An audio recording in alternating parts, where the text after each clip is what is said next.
some sort of religious affiliation in their history. Whether I don't know what it means now in this.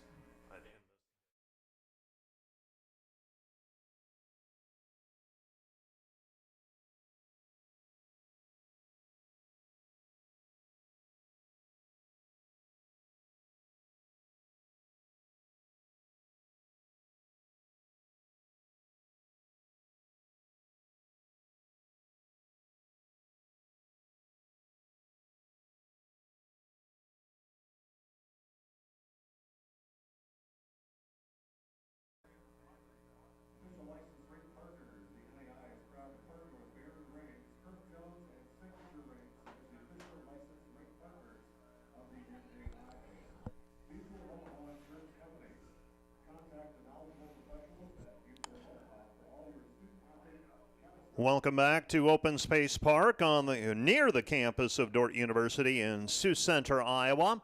And as we return on the Dort Media Network, you see that drone shot of the stadium, and what a day for football. Sunshine, the grass is still green, and obviously the artificial turf here is green year-round. But Dort and Ottawa still on the field. The Dort defenders have retreated to their locker room, and they will be making their entry here in a few minutes. We had the opportunity to visit with Coach Davis of the Ottawa Braves. That's Nick Davis of the Ottawa Braves. Earlier this week, as his team out of the KCAC prepared to make the trip to Sioux Center, Iowa. And here is Coach Davis and that interview that we had with him earlier this week. Let's turn our attention to the Ottawa Braves, and as we do that, we welcome in Nick Davis. He's the head football coach for Ottawa. Ottawa 6-5 this year, but finished up 4-1 in their division of the KCAC. And Coach Davis, congratulations on making it into the NAIA National Championship field. And your team rebounded from a challenging start, winning 5 out of their last 6 games. What have you done well the last 6 weeks or so that positioned you to get into the NAIA National Championship playoffs? Yeah, I think our record may not necessarily reflect how competitive we've been all season.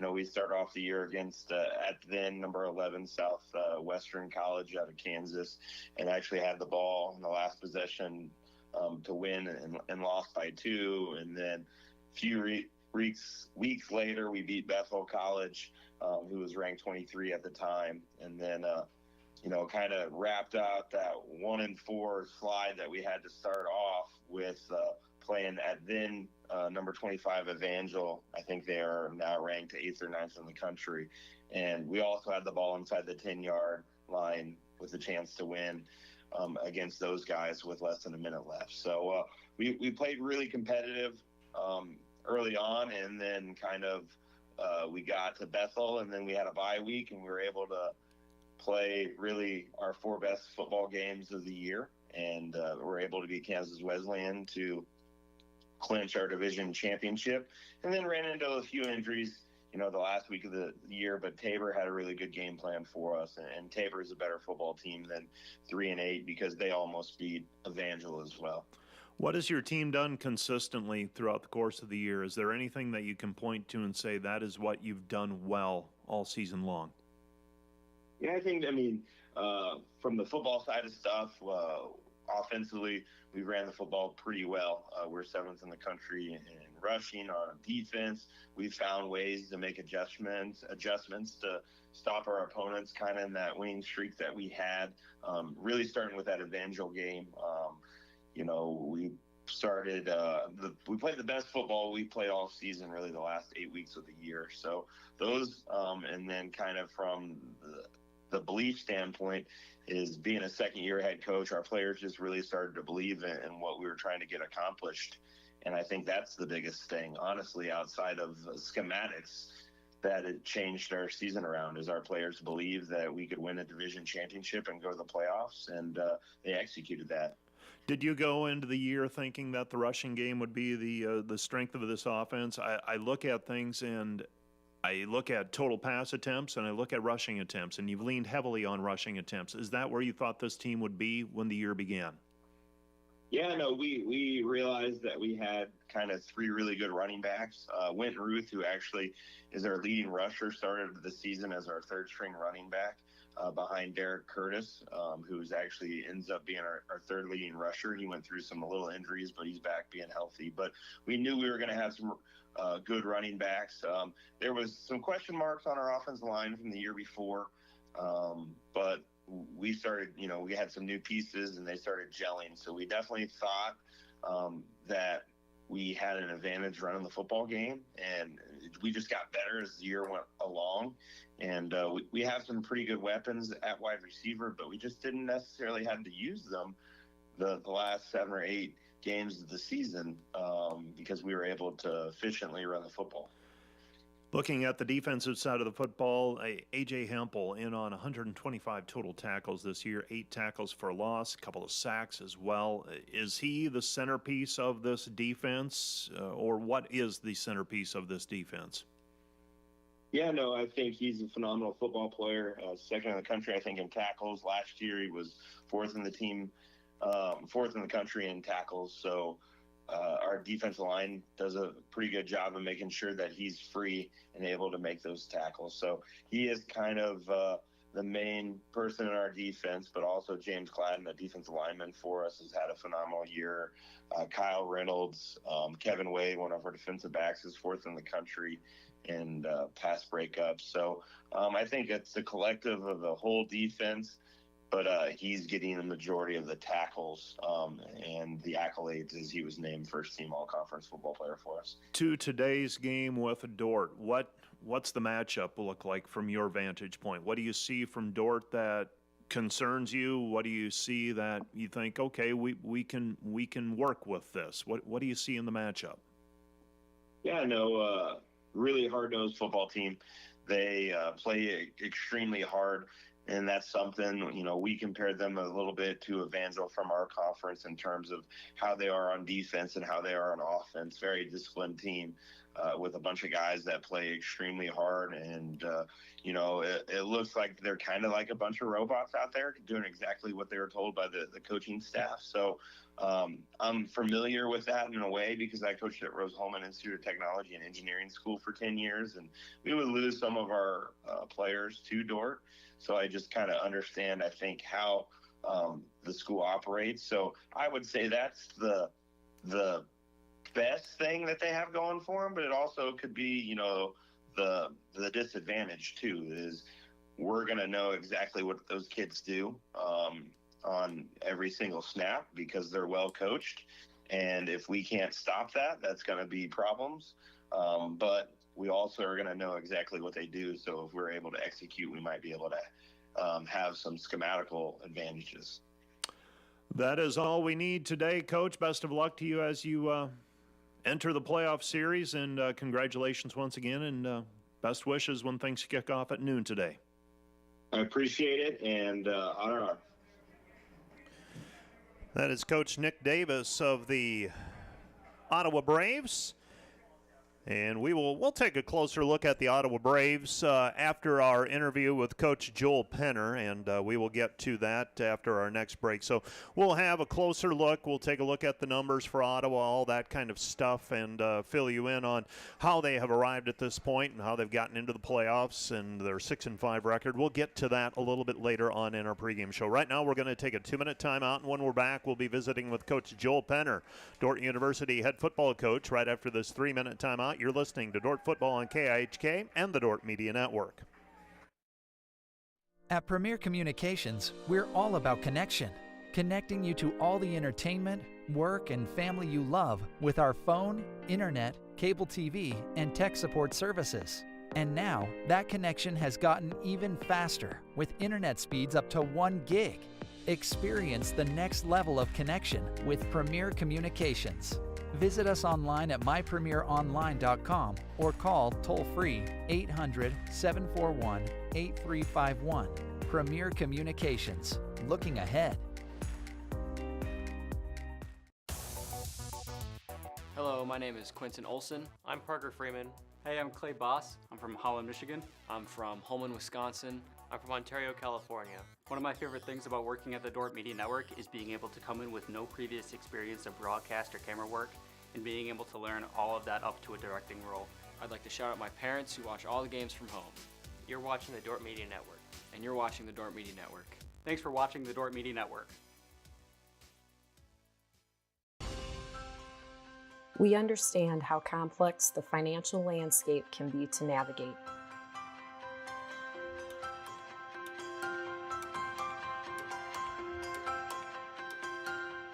Our goal is to free up your hands so that you can focus on what is most important in life.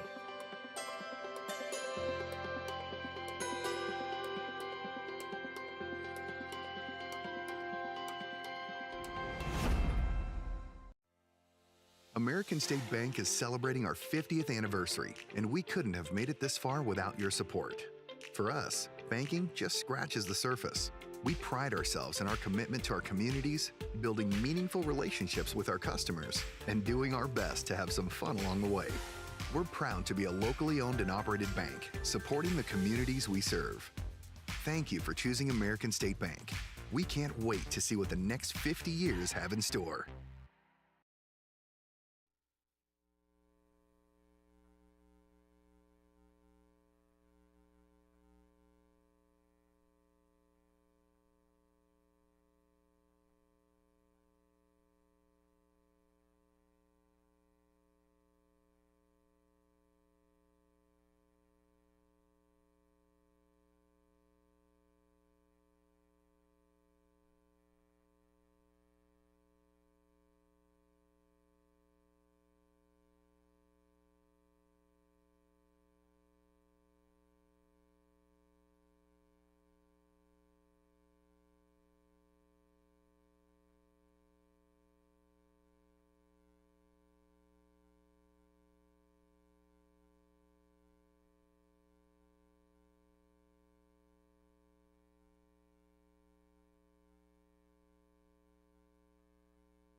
In our pregame show, we settle in and we will visit with Coach Joel Penner as the Dort Defenders get set to take on the Ottawa Braves in first round NAIA playoff series action. And Coach Penner, first off, we haven't talked much. You've been busy.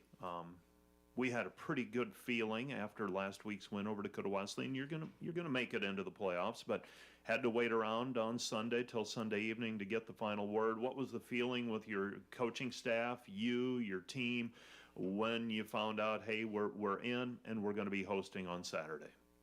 Well, I suppose this is confession time.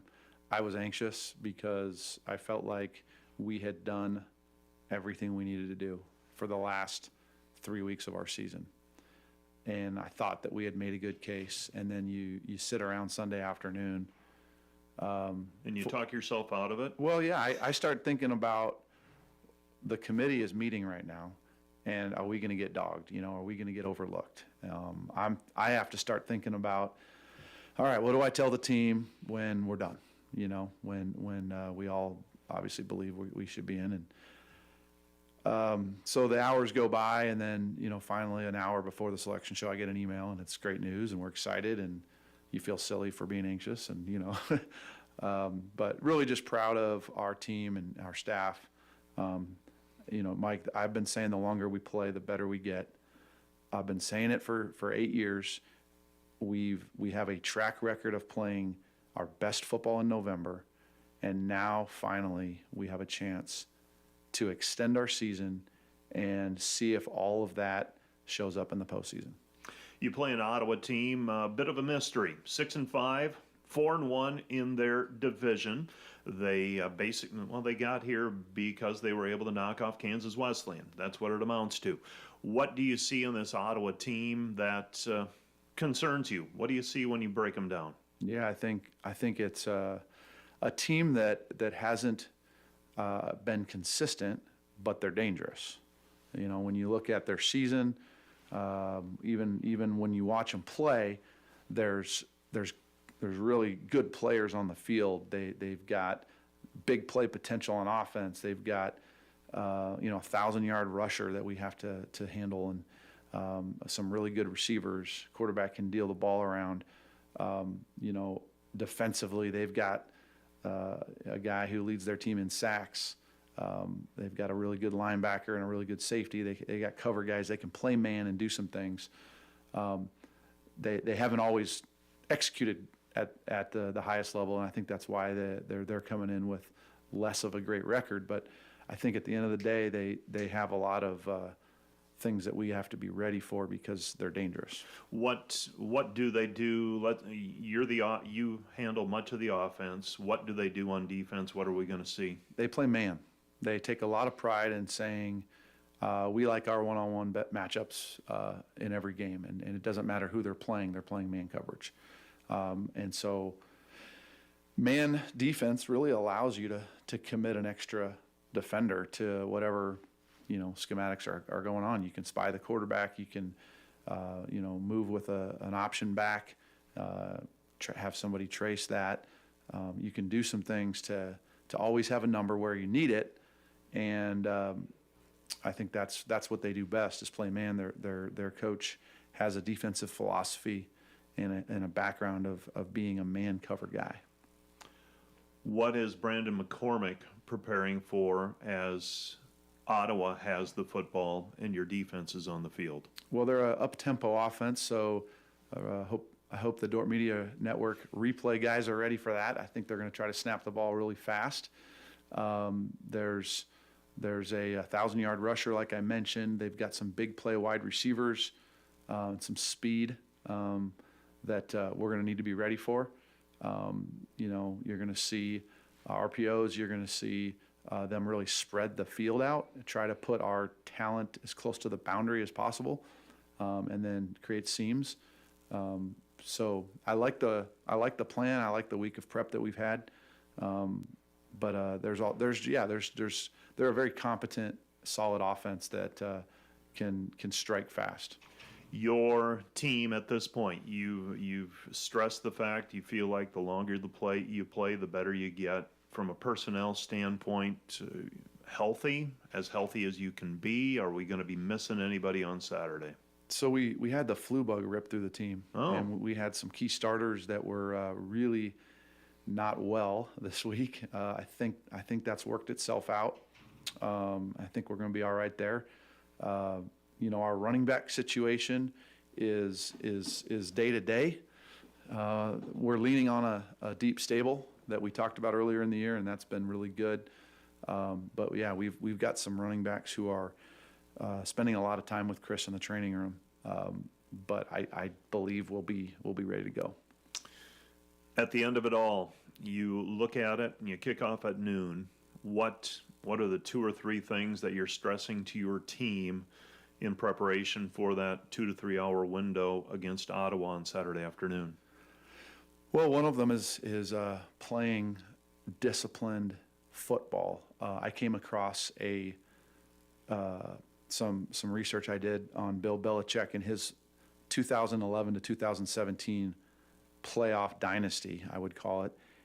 His team committed 25% fewer penalties in that span of time than everyone they played. He talked about stressing this is the time of year in the postseason where really you have the best of the best in the country, and it's not about really who beats the other team, it's about which team beats themselves. And I think really taking that to heart, we've talked a lot about just nailing details, staying focused, which I commend our guys. This is a big academic week on campus right before Thanksgiving. A lot of demands, a lot of tests, projects are due. They've had their hands full, but they've also handled it really well. So really, Mike, I think we play disciplined, attention to detail football. I think we're going to have a great day. It's Coach Joel Penner. Back with more on our pregame show right after this.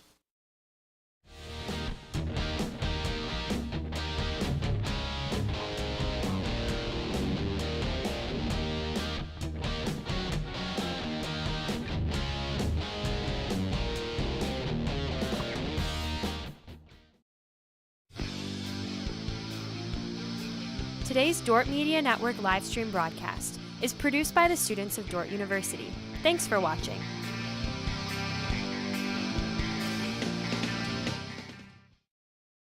We at American State Bank are grateful to support and cheer on the Dort University Defenders playoff football game today. We value the long-term standing partnership that we have with Dort and American State Bank. Congratulations, Defenders. Go get 'em. In the middle of America, you'll find a city that has it all, giving all it has, where the next chapter of our story is being written by a new generation, bold in their vision, to create a city in the middle of everything, where everyone is welcome, to watch their dreams take flight and come to life through family, friends, and faith, where our streets are safe, business is strong, and our future is bright. Sioux Center. Live life in the middle of everything. Manhattan Lawn Service is proud to support Dort football. We're proud of all their hard work and effort to get here today. We're excited to see them perform. Let's go Defenders.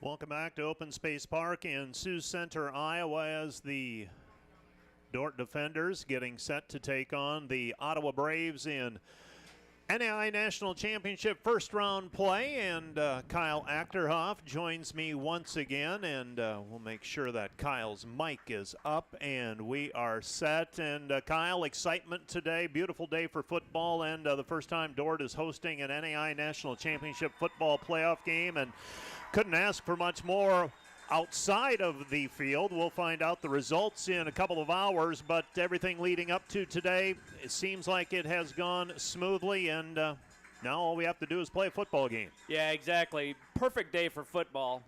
Temperature, not a lot of wind, blue sky, bonus football for the season, right?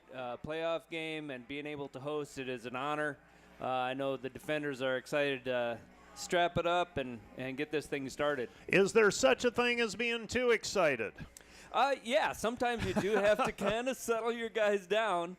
And usually it's that first hit on kickoff. You run into somebody, your quarterback takes a shot or whatever. Yep. That kind of wakes everybody up. And, oh, yeah, we got a football game to play. I know Coach Penner has kind of has kept the guys focused in this week. Hey, this is the most important game of the year. Why? Because it's the next one. Right. It's the current one. You can't look ahead. You can't change anything in the past. So just focus in and, yeah, do what you've been doing all season long. Taking on an Ottawa team that has won 5 of their last 6 games. They had a 5-game winning streak going into their season finale with Tabor, and against Tabor lost at 31-28. Had a chance to tie it at the end of regulation, but the snap went awry on a field goal attempt. They lose at 31-28. Didn't matter. They had their championship of their division, the Bissell division of the Kansas Collegiate Athletic Conference, wrapped up. They were 4-1 in that half.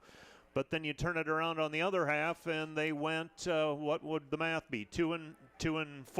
So right. What team is Ottawa? Who are they? Yeah, exactly. You know, I think you have to concentrate, and I'm sure when they did film exchange, you exchange a certain number of games. I assume that Coach Penner is, taking some of the most recent, because that's them now, and they're playing pretty good football. Yeah, most years 6-5 teams not going to be in the playoffs, but with the expansion and automatic qualifiers and some things there, I have some opinions that I could share, but I won't. But, yeah, they're in it, and it's a great day for football. Let's take another 2-minute break, and we'll be back with more on our pregame show, the Wireless World pregame show, right after this 2-minute timeout.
Back at Open Space Park, and glad to have you along with me. We had to step aside for our national anthem, and we were talking about Ottawa and what type of team they are. They are averaging 30 points a game. They're giving up 27 points per contest. Yards per game, 364 to 357, advantage Ottawa over opponents. They pass for 218 yards. They run for 147 yards per game. They give up 198 yards on the ground, and they give up 159 yards passing. 50-50 in terms of turnovers, 19 and 19. Billy Maples is their quarterback, big physical quarterback, completing a little over 50% of his passes. He's thrown for 13 touchdowns, 8 interceptions, and rushes on occasion 3.5 yards per carry. Obviously, you take sacks, though, and that affects your rushing average if you're a quarterback. Winton Ruth, an 1,100-yard rusher for the Ottawa Braves, and Malachi Peko is at 675 yards rushing this year, 7.1 yards per carry. Ottawa has shown they can run the ball pretty consistently. They've got a good ground game. It'll be strength against strength because Dort's defense has done a pretty good job this year of containing running programs. Yeah, and that's usually, a defensive philosophy. Hey, stop the run first. Stop the run first. Or, as Coach Penner often says, make a team play left-handed. Yeah. Go away from their strength. I think without a doubt, Ottawa wants to run the ball. They have a good running team. So, take that away, force them to throw the ball, and good things should happen. The defenders are outscoring teams 34-15 this year. They're outgaining teams 406 to 276. They run for 246 yards per game. They're giving up 74 yards per game on the ground. Passing, Dort 160, opponents 202. Dort 7 to the good in terms of turnovers. 25 turnovers forced, 18 given up, and some of those recently they have struggled with turnovers a little bit. I think my goodness, 3-4 games into the year, I don't know that they had a turnover. So some of those have come recently. Obviously, scouting reports get better, and maybe trying to do some things to counter defenses, and I don't know what else to say other than that, other than I don't think it's been a problem. Dort has forced more turnovers than they've given up, and we'll leave it at that point. Yeah, I think the games that Dort has turned the ball over honestly have been against better opponents, right? So maybe that's part of it. But yeah, you look at statistics, and it almost reflects the records, right? I mean, Ottawa's right down the middle with statistic offensively, defensively. They're a 500 football team. Dort's a little different. Yep. Rhett Anderson will kick it off for the Ottawa Braves in their white on whites. The Dort defenders in their black on blacks with gold numbers. And the opening kickoff is up and into the end zone. And that'll be a touchback as Preston McCoy lets it trickle through the end zone. And it'll be first down and 10 for the defenders at their own 25-yard line. And our first look at the Dort offense. And Coach Penner alluded to it during the pregame show. Some running backs a little banged up, but Brendan Piper is on the field. Nick Wellen is on the field. Nick Wellen, the game-clinching touchdown run last week. We'll need more of the same from Nick Wellen, I believe, as this game progresses. So Dort in the pistol. Colson Cruz is the quarterback. Motions Connor Dodd. And they turn and hand it off. This is Wellen. Wellen up the middle. Brendan Piper up the middle. And Brendan Piper, a 6-yard run on the play. It'll be second down and 4. And Coach Penner alluded to me earlier this week. He said, we're going to run it straight at them, see what they can do on that first series. Yeah, and you never know what a defense is going to do. Typically, the GPAC defenses have adjusted and primarily played an odd man front. Ottawa has 4 defensive linemen on the field. We'll see how that is able to hold up against the Dort rushing attack. Brendan Piper, another 1-yard pickup on the play. It's going to be third down and 3 now at the 27-yard line, so nothing fancy by the defenders that time. Going on the left side of the line, that's Parker Beck over there for the defenders. He's the left tackle. Parker Beck's on the right tackle. So, and that is Ethan Hansen over on the left side. Third down and 3 for the defenders. Dodd in motion. Checks what Ottawa is doing. Now Colson Cruz up to the line of scrimmage, changing the play. 10 seconds remaining on the play clock. Colson Cruz gets the high snap, hands it off, keeps it himself, and he's going to be bottled up. No gain on the play, actually going to be a loss of a couple on the play, and the Ottawa Braves forced Dort to punt on their first series. 3 and out for Ottawa, and the Dort defenders will be punting with Blade Coons. The line of scrimmage is the Dort 30-yard line. So for 4th down and 5 for the defenders. And you might be asking too much. Can you get a penalty or something here? Time will tell. And Blade Coons is on to punt. Return man for Ottawa. Caden Kerr, and a spiraling kick drives Kerr back to the 20-yard line, fields it at his own 16-yard line, and he trips and falls at the 24-yard line. And the swing in field position, basically a straight exchange, and Ottawa will take over 1st down and 10 at their own 25-yard line after the 45-yard punt by Blade Coons. Yeah, and Coach Penner talked about Ottawa really likes to come after the punt. They didn't necessarily sell out on that time on that particular punt, trying to block it, but they will come after it, which often means you don't block it real well, and Dort had good coverage. Billy Maples is the quarterback for the Braves. He's in the shotgun, running back to his left, and the running back with him, I believe that's Winton Ruth, number 6. He's on his left shoulder. 2 receivers right, 2 receivers left for Ottawa in their white jerseys and black numbers. Handoff to Ruth. Ruth bounces to the outside. Ruth stumbles and falls, but he picks up a 1st down, and that's a gain of 15 on the play out to the 40-yard line. 1st and 10 now for the Braves at their own 40. So 1st and 10 for the Braves after the 15-yard pickup on the play by Ruth. Ruth explosive, 6.5 yards per carry. He's got 11 touchdowns and a long of 78 this year. First carry productive, gets 15 yards. They hand it off to Ruth. Ruth bouncing to the outside, and that time a swarm of Dort defenders led by Ian McDonald. McDonald on the tackle. Tyler Wieringa there. Sam Andrews as well. Short gain on the play. It's going to be 2nd down and long.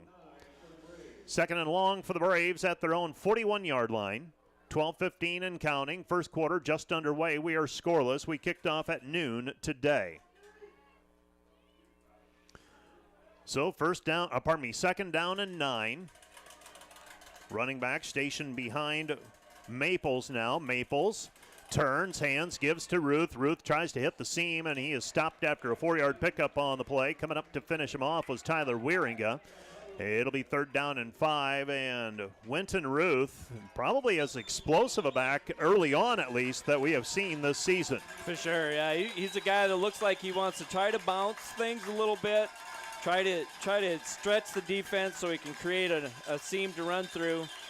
He's had 2 good run plays here out of the 3 plays. 3rd down and 5, back to pass, throws in incomplete, and that'll be 4th down. Tyler Wieringa on the coverage as Winton Ruth tried to leak out of the backfield, and pretty evident, at least in the first series, that they want the ball in the hands of Winton Ruth as much as possible. Well, and you can see why, right? It looks like he's a guy that is explosive. Yeah, when you have a 1,000-yard rusher, says a little bit about his abilities.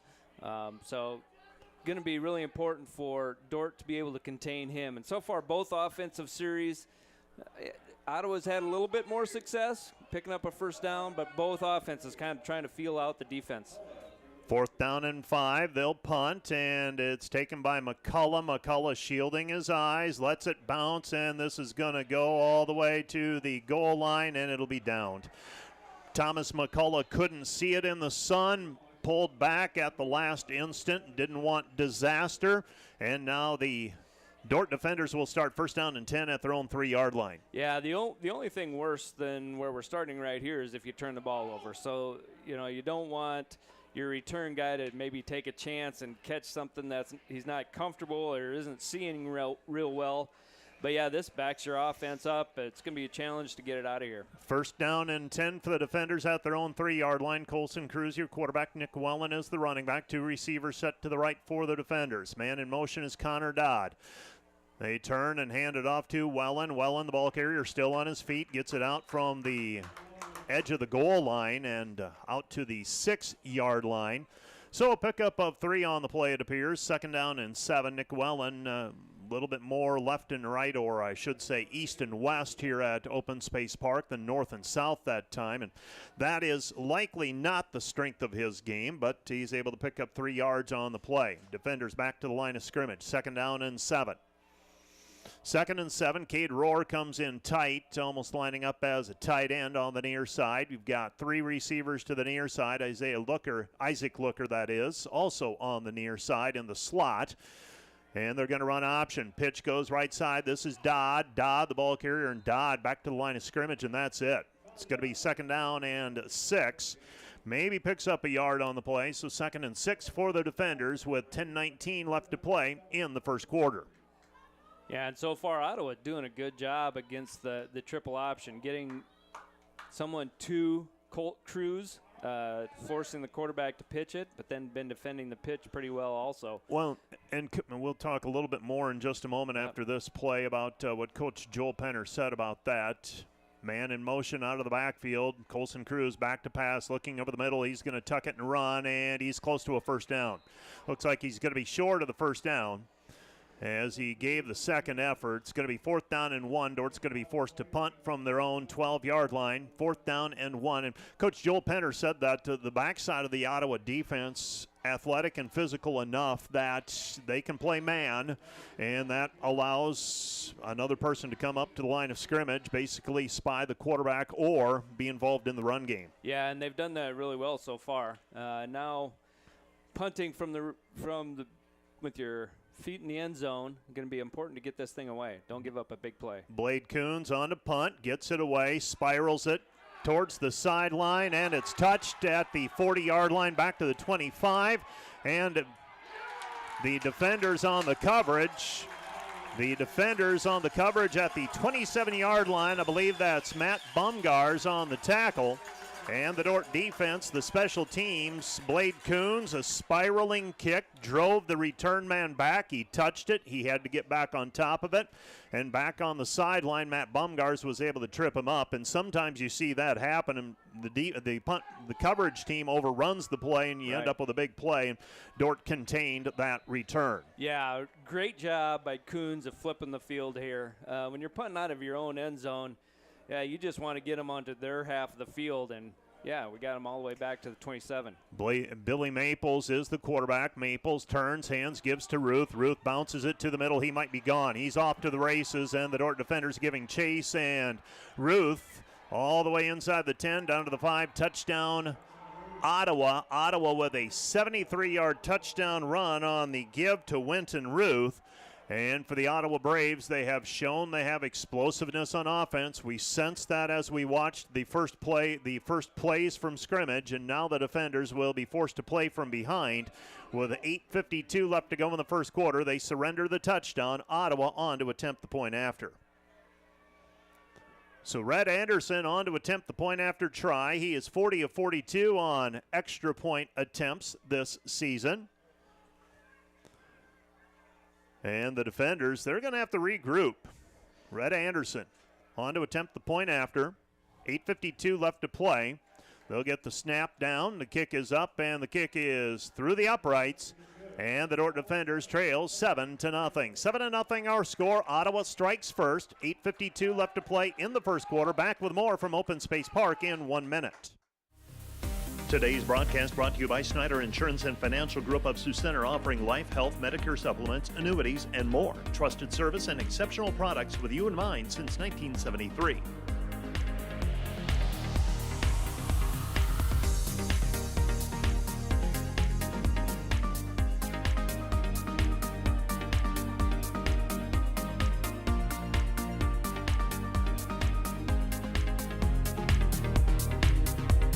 We at American State Bank are grateful to support and cheer on the Dort University Defenders playoff football game today. We value the long-term standing partnership that we have with Dort and American State Bank. Congratulations, Defenders. Go get them.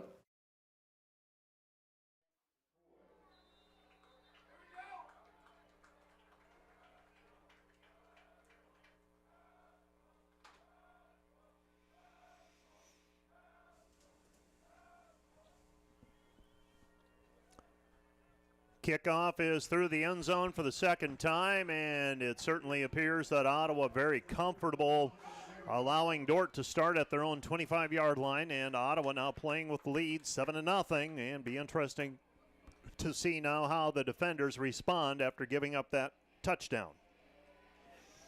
First down and 10 for the defenders, and Cade McDaniel is in at quarterback for the defenders. Eli Bolden off to the near side. Brendan Piper is your running back. 15 seconds on the play clock. Dort gets the play in from the sideline.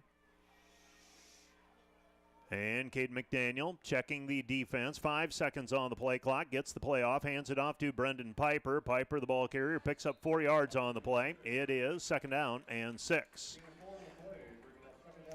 Second down and 6. Second and 6 for the defenders. Cade McDaniel on in relief. We'll see, and Dort has done that this season. They have rotated quarterbacks. He's from Gill, Colorado. He's the junior. He was the starter all year, or most of the year last year. Handoff Piper. Piper, straight ahead carry, picks up maybe 3 yards on the play. And out to the 35-yard line. It'll be third down and 1 for the defenders, and so far Dort playing it pretty close to the vest.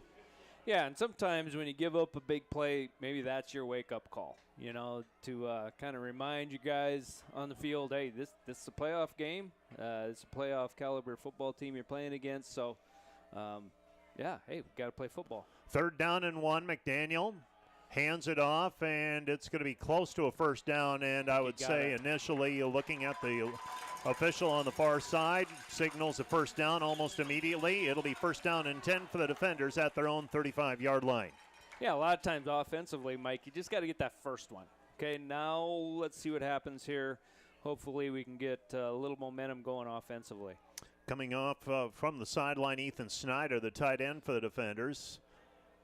Cade McDaniel completing a little under 50% of his passes, averages around 3 yards per carry. He's going to roll right, gets a block on the near side, looking deep, and now throws towards the sideline and through the hands of the defensive player, Kevin Wade, and also through the hands of Eli Bolden on the sideline, right at the midfield stripe. On the sideline, it'll be second down and 10. Was there someone open over the top? I did not see anyone over the top, but yeah, that pass got over the defensive back's head. I thought Bolden was going to be able to pull that one in, and if he had, I'm not sure there was anybody between he and the end zone. Yeah, if he's able to stay in bounds. He was dealing with the boundary over on the near side. Cade McDaniel facing second down and 10, looks to the sideline. 4 seconds on the play clock. He's going to run option to the near side. Fakes the pitch, keeps it himself, and he's buried at the 40-yard line. Picks up 5 on the play, sets up a manageable third down and 5 for the defenders.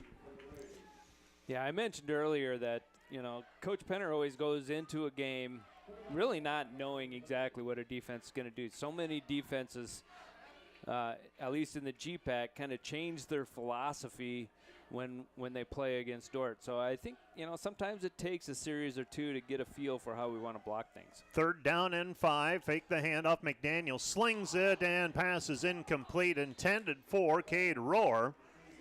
Would have been enough for a first down. Falls incomplete. It'll be fourth down and 5. Dort forced to punt from their own 40-yard line. And for the third time already today, Blade Coons is punting. So Dort trailing 7-0. Clock stops on the incomplete pass. 6:33 left to play in the first quarter. Back to return for the Ottawa Braves is Caden Kerr. He's listed as number 18 on the 2-deep, but I believe he's number 19 actually on the field today. So Caden Kerr back at his own 10-yard line. Blade Coons on to punt. Gets it, line drive kick, and it'll take a bounce at the 15-yard line to the 10, and it'll be downed at the 10-yard line by Thomas McCullough for the Dort defenders. It'll be first down and 10 for the Ottawa Braves at their own 10-yard line, or make it the 11-yard line.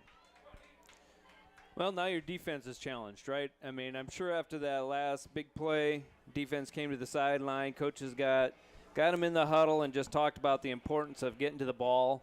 We got to stop the run, and Ruth is a very talented running back, and they have a couple guys I think that we'll see back there sometime today. But yeah, we got to stop the run, really make Ottawa earn it by driving the length of the field. And we've got Pico on the field now for Pecco on the field for the Ottawa Braves. Keeping it is Maples. Maples upended at the 15-yard line. Picks up 4 on the play. It'll be 2nd down and 6 for the Braves at their own 16-yard line. So that time, very deliberate, not the explosive play, but the bulldozer, if you will. And Maples, 6'3", 230, able to take some punishment, picks up 4 yards on the play. 2nd down and 6 for the Braves. Braves handed off. Pecco. Pecco is second effort. Almost squirted out of the pile there. All the way out to near the 20-yard line. They're going to mark him shy. He's at the 19. It'll be 3rd down and short for the Braves, as they have gone to their backup running back, Malachi Pecco. Now, Pecco not too shabby this year either. 675 yards on the ground and averaging right at 7 yards per carry as well. 3rd down and 2, big play here for the Dort defenders on defense, trying to get off of the field and force Ottawa to punt from deep in their own territory. 3rd down and 2, Maples. Back to pass, looking right, looking over the middle, under pressure. He's going to scramble, and he's going to run for it and gets the 1st down. I think we got a holding, though. Yeah, we've got a flag. flag. One of those plays where when a quarterback scrambles and an offensive lineman doesn't see him go, get a little bit too much of the jersey, and as a defensive player is trying to separate, that's when the officials can see a holding call. Now, you really want to know where they were going to spot that football. I'm guessing he got beyond the 1st down marker. If he didn't, decline the penalty and make him punt. But instead, it's now going to be 3rd down and 12. He evidently got beyond the sticks on the far sideline. Looked like he was very close. You just never know where the ball was when he went out of bounds. But now it's going to be 3rd down. 3rd down and 12, and they'll be behind the chains on this 3rd down play.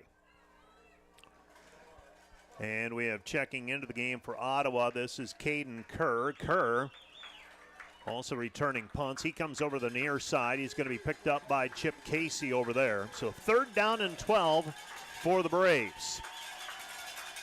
3rd and 12 for the Braves. Pecco in the backfield. I believe that's him at least, or maybe it's Ruth. That's Pecco. Scrambling is Maples, and Maples along the sideline, forced out of bounds at the 14-yard line. And it'll be 4th down and long for the Braves. And that holding penalty, those pesky penalties can change. You look at it from Ottawa's perspective, it changes the complexion of that drive and play entirely. Yeah, they totally thought they had kept the drive alive with the quarterback scramble, and instead you're backed up inside your own 15, punting the ball away to the Dort defenders. 4:32 left to play in the first quarter. Dort trailing 7-0. Thomas McCullough back at the midfield stripe, shading his eyes. He'll get it from the punter, Trevor Bywater, and a short punt and get everybody away.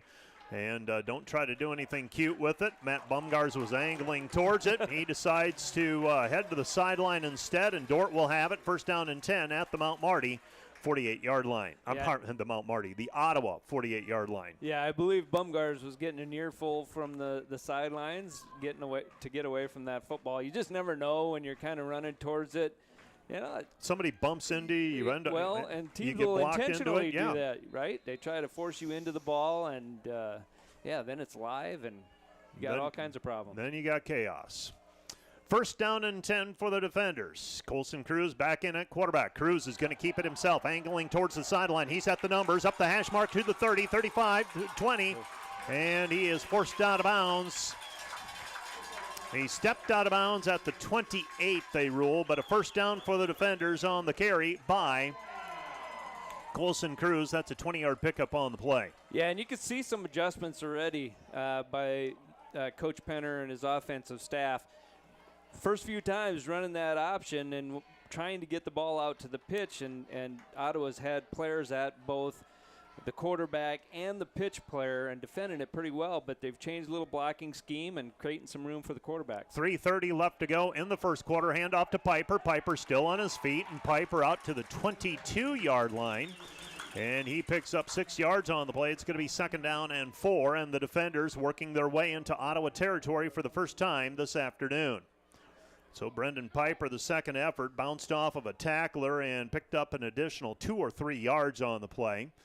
2nd down and 4 for the defenders at the Ottawa 22-yard line. Snap is high. Cruz grabs it, fakes the pitch, now gets the pitch out. Oh, that had disaster written all over it. And Brendan Piper bails out his classmate, fellow sophomore, and gets it right at the SC logo at the 25-yard line. A loss of 1 on the play. It's going to be 3rd down and 5. Sometimes you've just got to take your medicine.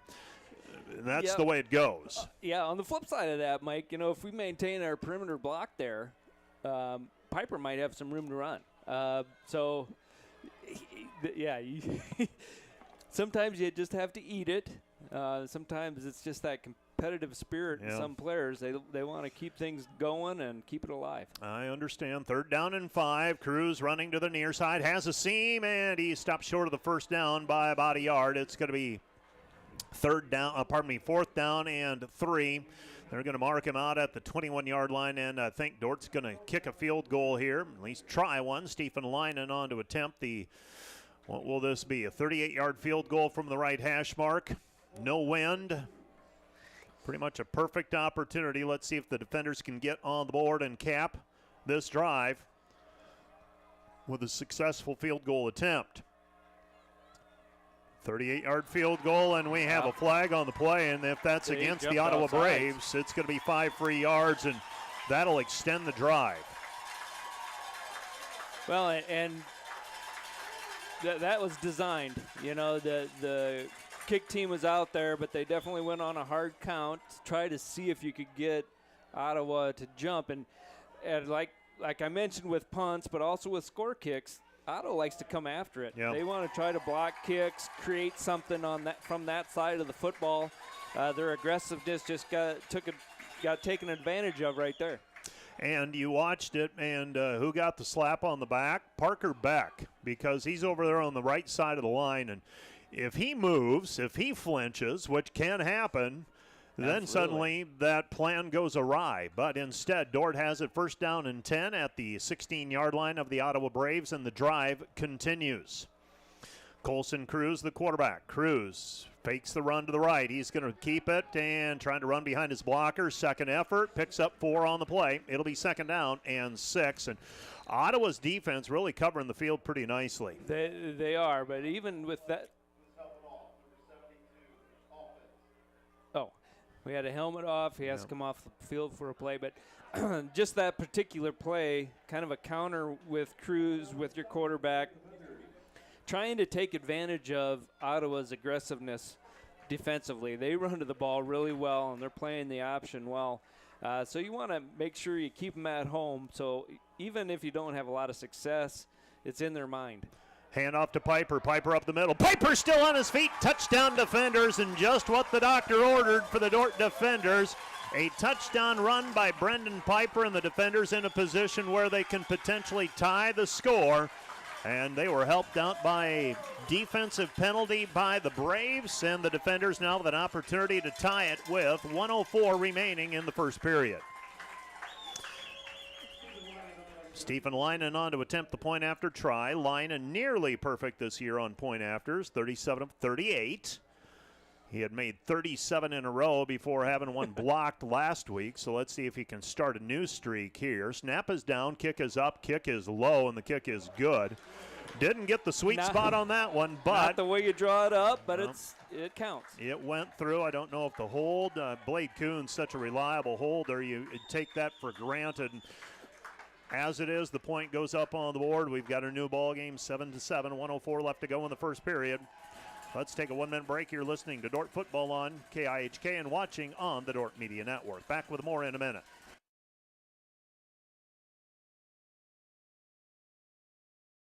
This Dort Media Network student-produced live stream broadcast is brought to you by Joyner & Zwart Dentistry in Orange City, offering dentures, implants, and dental care for your whole family in a modern and friendly atmosphere. And brought to you by 712 Realty, a team of realtors in Northwest Iowa with the drive, care, and the results you need to buy or sell your home. Visit them online at 712realty.com, leading you home.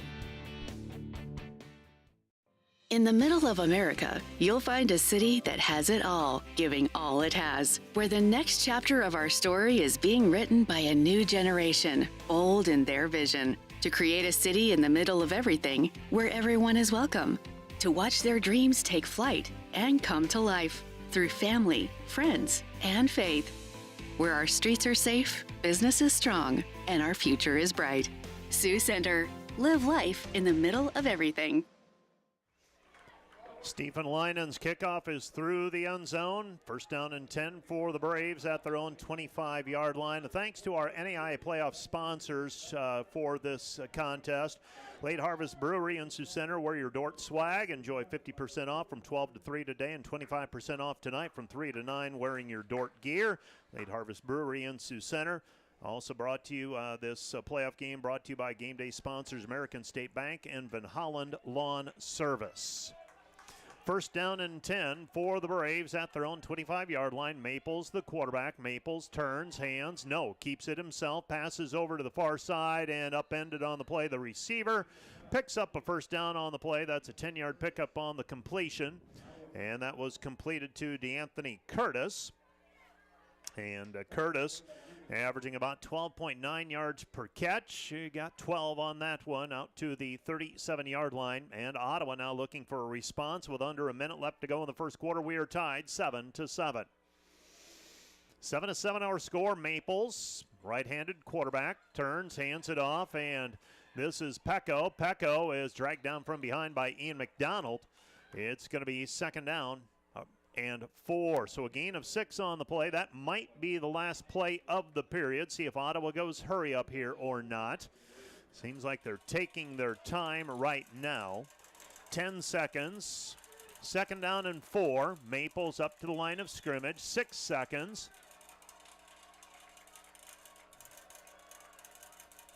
And the first quarter will come to an end. The Dort Defenders and Ottawa Braves. 1 quarter in the books. 7-7 our score. Back with the second quarter of play in 1 minute. This broadcast also brought to you by Vision Realty. We are polished, experienced, and professional, offering excellence every step of the way. We are the vision you can trust. And brought to you by Pizza Ranch. Buffet, carry out, or delivery. And brought to you by Ployne Publishing. Quality printing from design to delivery. Ployne Publishing.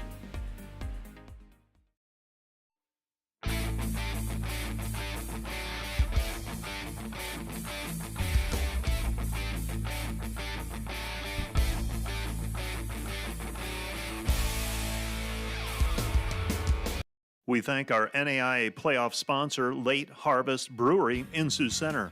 Wear your Dort swag and enjoy 50% off from 12 to 3 today and 25% off tonight from 3 to 9 p.m. Late Harvest Brewery in Sioux Center.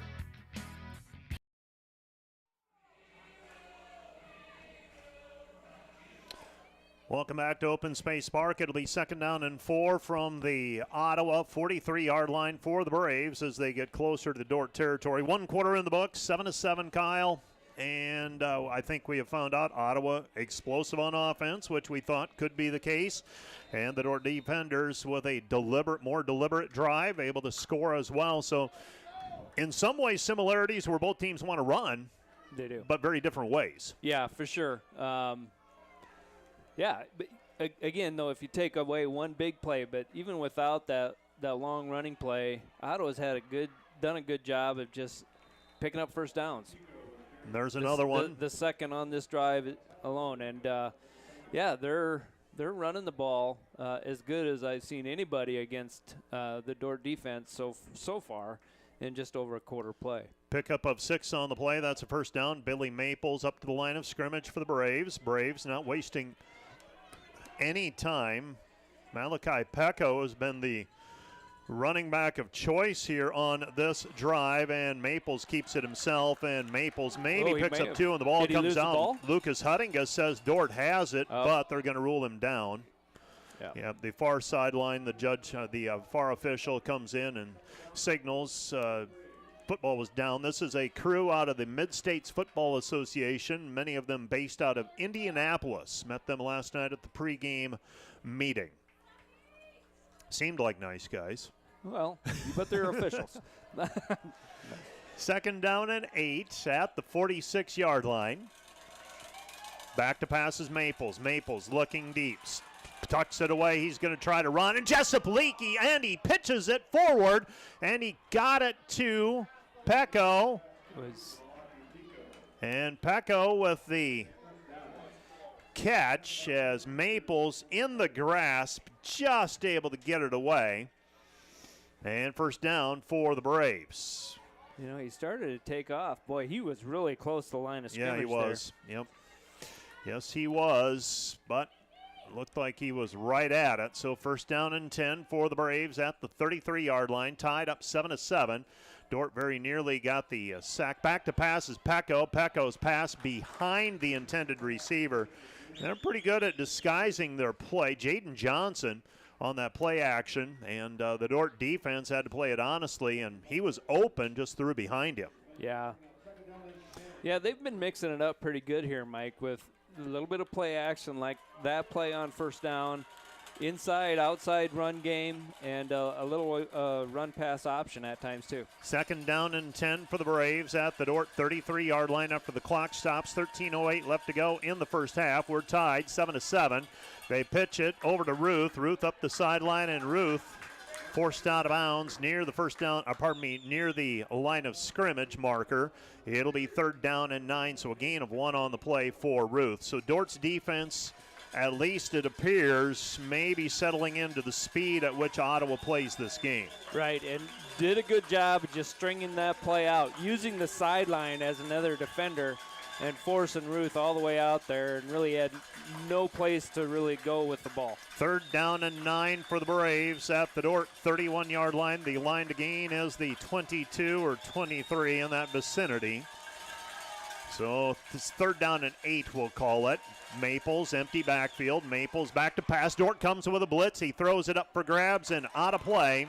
The Dort defender is coming with a blitz. Ian McDonald came bursting through, and that's going to set up fourth down and 8. And we watched during the pregame warm-ups, and this is the boundary. This is the outer edge of their field, of their kickers.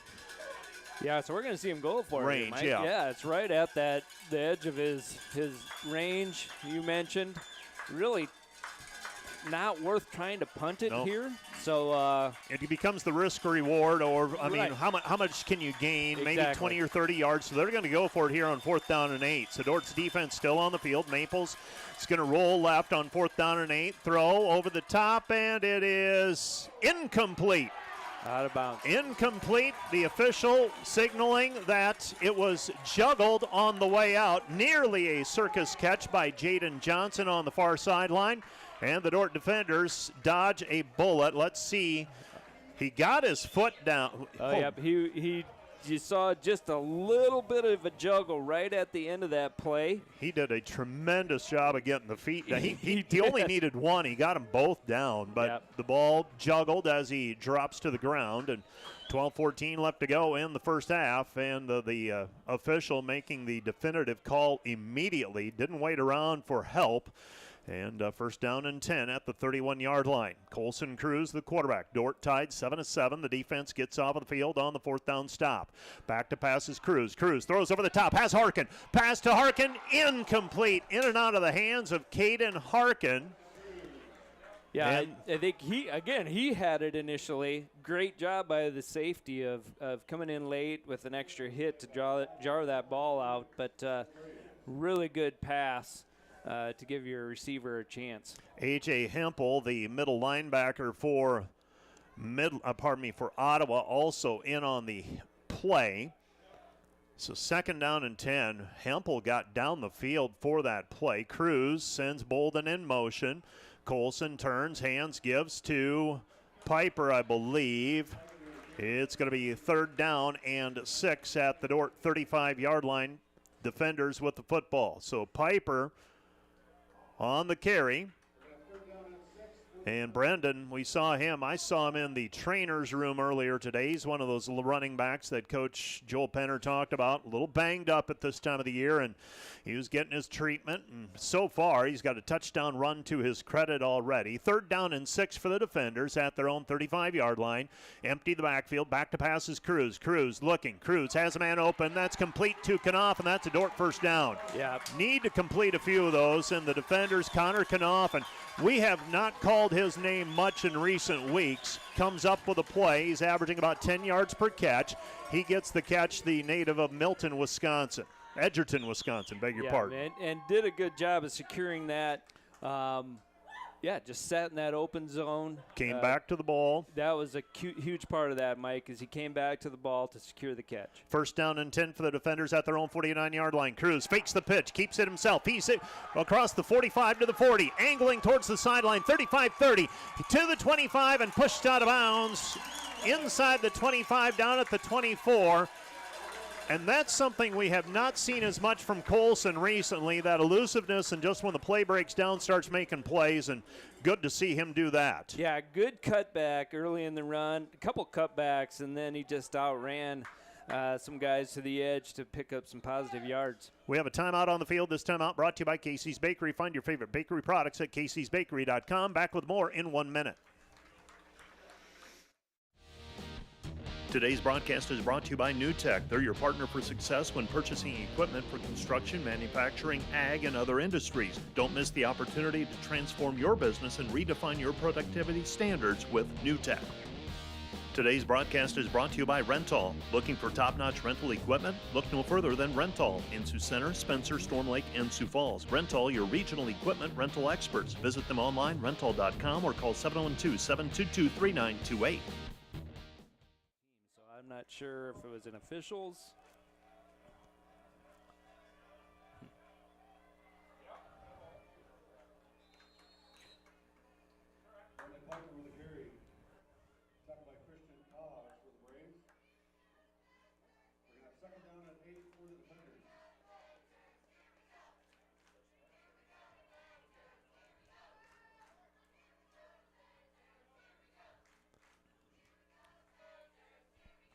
So 2nd down and 8, Brendan Piper on the carry that time, and everybody came in from the sidelines. The managers had the water out on the field, and they signal everybody back to the sideline. So I'm not sure anybody actually called the timeout. Pitch right side over Piper. Piper to the 25, to the 15, 10, 5. Touchdown, Brendan Piper. Brendan Piper with the 23-yard touchdown run, his 2nd of the ball game, and the Dort defenders take the lead, 13-7. Yeah, great job by Cruz running the option there. Forced the defensive player to commit to him, was able to get the pitch out to Piper, and great job of blocking on the perimeter. Didn't see which receiver made that block out there, but a great job of then Piper tucking it inside, had a lane to the end zone for the score. Stephen Linen on to attempt the point after to try to make it a 14-7 ball game with 9:47 left to go in the half. Snap is down. That one looks good. And Linen got the sweet spot on that one, sends it through the uprights, and the Dort defenders lead at 14-7. 14-7 our score. Let's take a break. We'll be back with a kickoff in 1 minute. You're listening to Dort Football on KIHK and the Dort Media Network. This Dort Media Network broadcast is brought to you by Sioux Concrete Construction. Rob Suen, owner, excelling in flat work, poured walls, decorative concrete projects, dedicated to providing customers with a good experience and quality workmanship. SiouxConcrete.com. And brought to you by Huber's Plumbing and Heating. Whether you're looking for repairs, replacement, or maintenance for your air conditioning or heating system, Huber's Plumbing, Heating, and Air Conditioning in Orange City will exceed your expectations. Manhattan Lawn Service is proud to support Dort football. We're proud of all their hard work and effort to get here today. We're excited to see them perform. Let's go Defenders.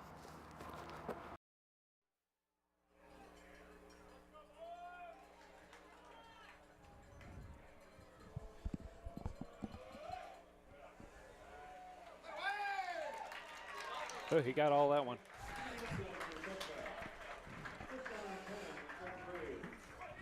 Well, Stephen Linen, a little bit of adrenaline pulsing through the veins as he sends that one through the end zone. Touchback, it'll be Ottawa, first down and 10 at their own 25-yard line. So some signs of life from the Dort offense here this afternoon. Did a lot of good things on that series. A little inside run, getting the ball out to pitch, obviously the long run by Cruz.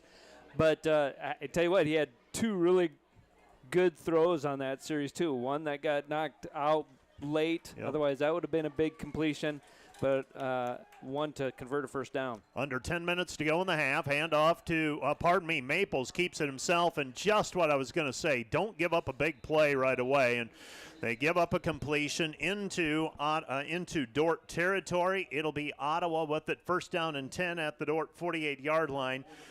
Defense is going to have to stay on their toes and no relaxing this afternoon. Dort playing with the lead, though, 14-7. First down and 10 for the Braves at the Dort 48-yard line. So Maples in the pistol. He's going to pitch it near side, and the running back, that is 0, and Derek Curtis bottled up. Loss of 1 on the play. Ottawa also feeling very comfortable with going deep at running back as well. They have 3 running backs who have seen significant action this year. He is the third. That's number 0, Curtis. But wasn't he a returning starter from a year ago? He kind of expected to be the number 1 guy, Ruth kind of ended up beating him out this season. Yeah, and he averages 4 yards per carry, has a couple of touchdowns, and Ottawa trailing now 14-7, facing second down and 11 here. Back to pass, and they flare it over to the sideline, and the pass is complete. Nice hands catch that time by Jaden Johnson. Reaches out, makes the grab, sets up a manageable third down and 6 for the Braves at the Dort 44-yard line. Well, here's where you want to get off of the field if you're the Dort defenders. Third down and 6. They need the Dort 38-yard line for a first down. Yeah, you really want to dial up some pressure here. Force an early throw, but don't give him too much time back in the pocket. Third down and 6. Maples looking left, looking, throws, and the pass is overshot, incomplete. Lucas Huttinga was there on the coverage, and a player shaken up as he ran into the kicking net on the far sideline. That's Ontario Wright. Yeah, I don't know if he planted wrong, but that's not good. That's not a good look. He's in pain over there. Yeah, I don't know if he stepped strangely over there. He was stretched out going for the play. And I don't know if that that leg planted and it buckled, but he was hurting right when he hit the field. So he's being attended to right now. We're going to keep it right here simply because we don't know how long this break will be. But do need to tell you that today's pregame and postgame shows are brought to you by Wireless World, your local Verizon authorized retailer with 7 locations in Northwest Iowa. You can visit them at wirelessworld.com. And also a thank you to our playoff game sponsors, American State Bank, Van Hollen Lawn Service, and Late Harvest Brewery. And a thank you to Beck Engineering, Beck Construction, and Northwest Bank. And also, of note, the Van Englenhoven Agency very generously paying for Dort students. It would cost $5. Instead, they said, you know what, go to the game, enjoy yourself, and this one's on us. So a thank you to the Van Englenhoven Agency for their generosity to the Dort students. And Kyle, you've been around playoff football. The thing that a lot of people don't understand is Dort University gets to pay to host this game. Yeah, NAIA, they need a guaranteed amount for the host team, for a team to host a playoff game. I'm not sure with this added round if it's this round cost-wise, but you have to. It's the same as the next round. So the fact that you're able to fill the stands, got a great home crowd right now, that helps, right? Sure. Kind of offset those costs, but the sponsors, that's huge. This is a great opportunity for the team, but also the fans, for all of us to be able to enjoy a home game, a home playoff game on a perfect day. But yeah, It's just in the NAIA. That's how it's run. Yep, and that's been that way for years, and that's the way it is. And we have the opportunity to host, and we want to do it because you got to pay money when you go on the road too. Right. So there is that factor as well. But a thank you to those sponsors for making all of this possible, and for these college students. Hey, it's an extra $5 in their pocket. Ottawa now set to punt at the Dort 44-yard line.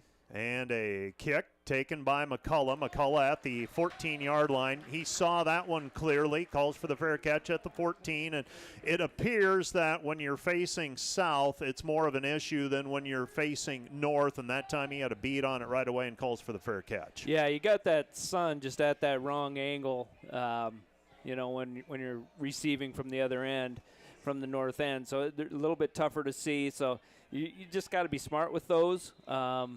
But, yeah, secure that fair catch right there and get your offense back on the field. First down and 10 for the defenders at their own 14-yard line. 8 minutes remaining in the first half. Dort leading 14-7. They scored on their last drive. Got a stop on defense, and now they motion Eli Bolden left to right. Dort going with their heavy package here. Back to pass is Cruz. Cruz looking. He's going to take a shot over the top for Karor, and he is held on the play. That's going to be a pass interference and a 15-yard penalty, and Dort will get a first down.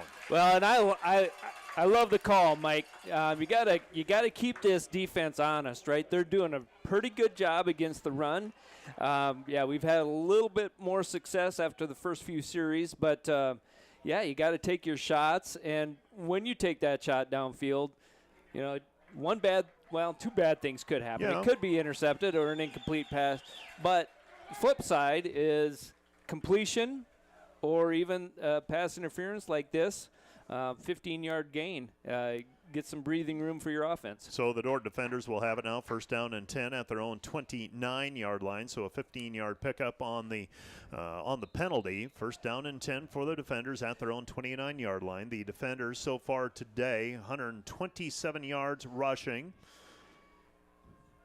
Colson Cruz, he's in the pistol. Is that Connor Dodd behind him? No, looks like Nick Wellen. So Nick Wellen and Brendan Piper lining up. You got the tight end Snyder also on the field for the defenders. Cruz turns, hands, gives to Wellen. Wellen the ball carrier, and Wellen is wrapped up right at the line of scrimmage, and that's the leading tackler for Ottawa, A.J. Hempel, on the stop. Short gain on the play. It's going to be second down and 9. So a gain of 1 on the play, second down and 9 on the way for the defenders. With 7:35 left to go in the first half, Dort leading 14-7. Well, the wind isn't a factor as we head towards halftime and start thinking about possessions and all that kind of stuff. We'll fill you in if you're just joining us on how we started the game so you can make those plans. Here's Colson Cruz, and Cruz very nearly breaks that one, but is a shoestring, literally a ankle tackle, and he is stopped short of the first down by a couple of yards. It's going to be third down and 2. Third down and 2, and inches away from breaking it for a big gainer. Instead, sets up third down and 2, 7 minutes left to go in the half. Let's see if Dort can extend the drive at their own 37-yard line. Need the line to gain is the 39. Third down and 2. Colson Cruz.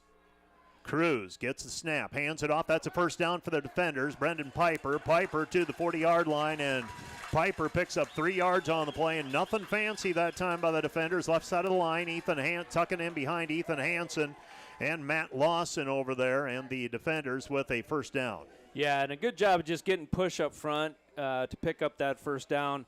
Thing that I've noticed what Ottawa does really well, and Hempel made a play by doing this, is they kind of come behind the block sometimes to make the tackle. First down and 10. Back to pass is Cruz. Cruz going to float one over the top for Harkin. Harkin incomplete, and there was a hand fight there, and Harkin just unable to take it down. And the coverage by Elijah Hand-Blewett. And it's going to be second down and 10. Well, careful when you play with fire, Scarecrow. That's all I can say. Well, yeah, there's a little bit of chattering going down, motioning to the sideline, that kind of thing. I tell you what, Cruz has thrown some really good deep balls so far today. Really, our guys have had chances to make plays on almost all of those. Colson Cruz, a 12-yard pickup on the play. It'll be first down for the defenders into Ottawa territory down to the 48-yard line. I love the energy. I love all of that. You start motioning and things like that after the initial play. That's all I'm going to say is be careful when you play with fire scarecrow because exactly. You've got a match in your hand. You better be careful. Well, so. you make a play. Yep. Hey, great job. There's a lot more plays to be made yet today, right? First and 10 for the defenders at the 48-yard line. So the defenders, Colson Cruz, he's got Preston McCoy. McCoy also banged up this week, and you heard Coach Joel Penner talk about the fact that there was some illness that ran through the team as well. Cruz fakes the pitch, now pitches it back, and it goes out of bounds. Maybe, I love the enthusiasm. Yep. I love the wanting to make a play. I love it all. I'll take the 4 yards and live to play another game, but I'm an old man. So, yeah. I mean. Well, the good thing is that was to the short side of the field. You have the sideline. It's going to go out of bounds. I guess I'd prefer just to take the yardage and see the next play. But, playmakers make plays sometimes, and you never know. What did I say during the break? You got to take the good with the bad sometimes. Second down and 7, and Colson Cruz on the run. And Colson Cruz, right now it feels like he's got him guessing a little bit. At least that's my estimation from the sideline. Yeah, and they're really soft playing the option out there on the perimeter. Why would you do that? Well, I mean, there's got to be a philosophy to it. I think they feel like they have an inside player that can scrape out and get to the quarterback. And Dort's doing a good job of blocking that guy. You're not seeing those inside backers getting to the quarterback unless it's 10 yards downfield. So Cruz is taking advantage of it. Throws it up for grabs. Pass incomplete, intended for Looker, and it's going to be second down and 10. Taking a shot down the field on first down and 10. See if you can get something. Now you've got 2 more downs, possibly 3 more downs to get a first down. Facing second down and 10 now at the 36-yard line with 4:15 left to go in the half. And I'll say it again. Cruz is putting these deep balls where only his guys can make plays, and we're gonna come up with one yet, Mike, because we're really close to making a big play in the passing game. Second down and 10, option to the right side. Cruz cuts it back to the middle, and he is brought down after a 4-yard gain on the play. It's going to be third down and a manageable 6 for the defenders, and I would imagine, well, you're probably in Stephen Leinen field goal attempt territory here as well, but you've also got couple of downs to play with potentially. Dort leading 14-7 under 4 minutes left to go in the first half. Yeah, you're probably right on the edge of it, and I know he's got a great leg, but yeah, you're kind of on that. Boy, is this 2-down territory? Is this a situation where you're going to try a score kick? Nick Davis wants a timeout on the Ottawa sideline. I saw the motion this time, so we're going to go to a timeout. This timeout brought to you by Casey's Bakery. Find your favorite bakery products at caseysbakery.com. Back with more in 1 minute. We understand how complex the financial landscape can be to navigate.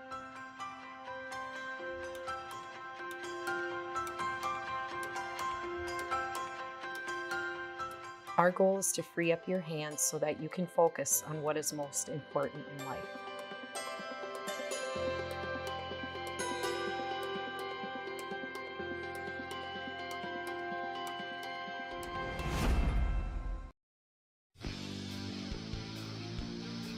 Today's Dort Media Network live stream broadcast is produced by the students of Dort University. Thanks for watching.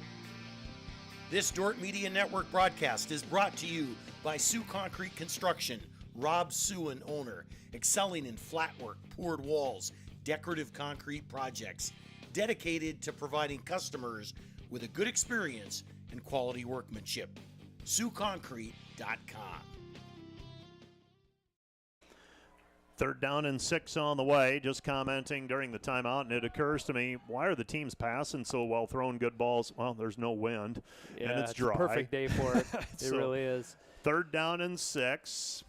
Colson Cruz trying to engineer the drive, keeps it himself, run pass option, looks downfield, and he's going to be dragged down. That's going to be a loss on the play, and that's going to set up 3rd down and 9, and that one's slow in developing. He was looking down the field for Isaac Looker and also for Caden Harkin, and now Dort facing 4th down and 8, and they're kind of in no man's land as well, just like Ottawa was earlier in this quarter.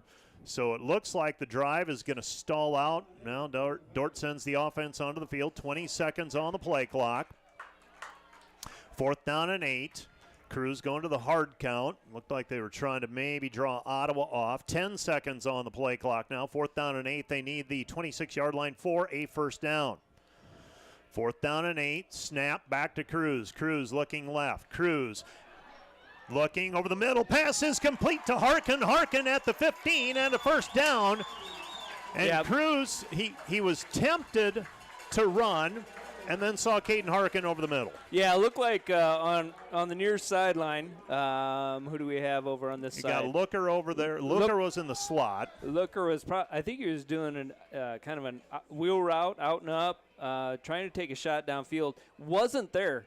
Very well defended by Ottawa, but great job of Cruz for, not getting too anxious and trying to run for it. Yeah. Just because there was, I think patient. it was a safety who was laying back over on the far side waiting for him. Hand off to Piper. Piper the ball carrier. Piper inside the 10, down near the first down marker. A gain of 8 on the play for the defenders, and the Dort defenders now with 2 minutes left to go in the half. Do you take your time, take a little bit of time here? Well, you don't. You can be really deliberate between plays. There's no reason to try to hurry this too much because, the chances of you kicking it away after you score, because we're going to score, but after you score, you don't want to give them too much time, right? And but it's also not enough time to get 3 stops and get your offense back on the field. So. Yeah, don't get tentative here. I guess that's the bottom line. Hand off to Piper. Piper bounces to the outside. Cut back. Touchdown, and there's the hat trick for Brendan Piper. Great run. 3 touchdown scores for the guy that, we weren't sure if he was going to play today. I tell you what, adrenaline is a good thing. You forget about a lot of those little aches and pains when when the whistle's blown and it's time to strap it up and play. And Brendan Piper right now is doing a great job running the ball. And that was a great cutback. It kind of got the Ottawa defense overflowing a little bit. Cutback, was able to run through some arm tackles and get in the end zone. 13 carries, 78 yards, 6 yards per carry, and the hat trick, 3 touchdowns. And Stephen Lynan will try to make it 21-7 here with 1:25 left to go in the first half. Stephen Lynan on to attempt the point after try. Snap is down. Kick is up, and the kick splits the uprights. Stephen Lynan now this season, in case you're curious, 40 for 41 on point after tries. Dort leads 21-7. Ottawa getting the football back, 1:25 remaining. When we're back in 1 minute, this is Dort Football on KIHK and the Dort Media Network. American State Bank is celebrating our 50th anniversary, and we couldn't have made it this far without your support. For us, banking just scratches the surface. We pride ourselves in our commitment to our communities, building meaningful relationships with our customers, and doing our best to have some fun along the way. We're proud to be a locally owned and operated bank, supporting the communities we serve. Thank you for choosing American State Bank. We can't wait to see what the next 50 years have in store. At Premier Communications, we're all about connection. Connecting you to all the entertainment, work, and family you love with our phone, internet, cable TV, and tech support services. And now, that connection has gotten even faster with internet speeds up to 1 gig. Experience the next level of connection with Premier Communications. Visit us online at mypremieronline.com or call toll-free 800-741-8351. Premier Communications, looking ahead. Ottawa Braves on the return, and a dangerous return man, Caden Kerr, I believe, that was on the return. He's averaging about 23 yards per return. Dort defenders leading 21-7, 1:19 left to go in the half. Ottawa looking to close the half with the ball. They'll get the ball to begin the second half as well. For Dort, you're just looking for a defensive stop at this point. You are. But there is I mentioned that we were going to be a little bit more deliberate on our offensive series maybe and not necessarily try to score too quick. Well, we got to play. Yep. You take your score when you can get them. You know, it's really going to be dependent on what Ottawa does here on first down, but Coach Penner might use some timeouts here and try to get the ball back. Got all three remaining. Billy Maples with it. Looks right. Now looking left. Looking over the top. Now throw to the sideline, and pass is incomplete, and they did you a favor. They stopped the clock. Yep. So now, yeah, what's going to happen here? I'm going to head down here for the halftime that's right. talk. Okay, you go down. That's Kyle Achterhoff. He is going to head down, and those of you on the Dort Media Network will hear the halftime interviews with Coach Joel Penner at half of this contest. The Dort defenders on defense, 2nd down and 10. And Maples in the pistol. Maples back to pass. Maples looking to the sideline. Pass is complete, and that's a first down. Close to a first down. Stops the clock for the moment as they will move the chains. It'll be 1st down and 10 for the Braves. At their own 33-yard line, tackle by the defender's safety, Abe Stace. And now the Braves facing 1st down and 10. Back to pass is Maples. Maples pumps, throws over the top, and the pass is complete. And we've got a flag also in the middle of the field. Pass was complete. And we'll see if this is, my guess would be this will be a hold on the defenders. And the Braves, in all likelihood, will decline this penalty with 48 seconds remaining. They'll take the play rather than the penalty, as they've got it at the Dort 42-yard line. So the Ottawa Braves moving the football down the field after an incompletion on their first play from scrimmage. Second play, they get about a 30-yard gain.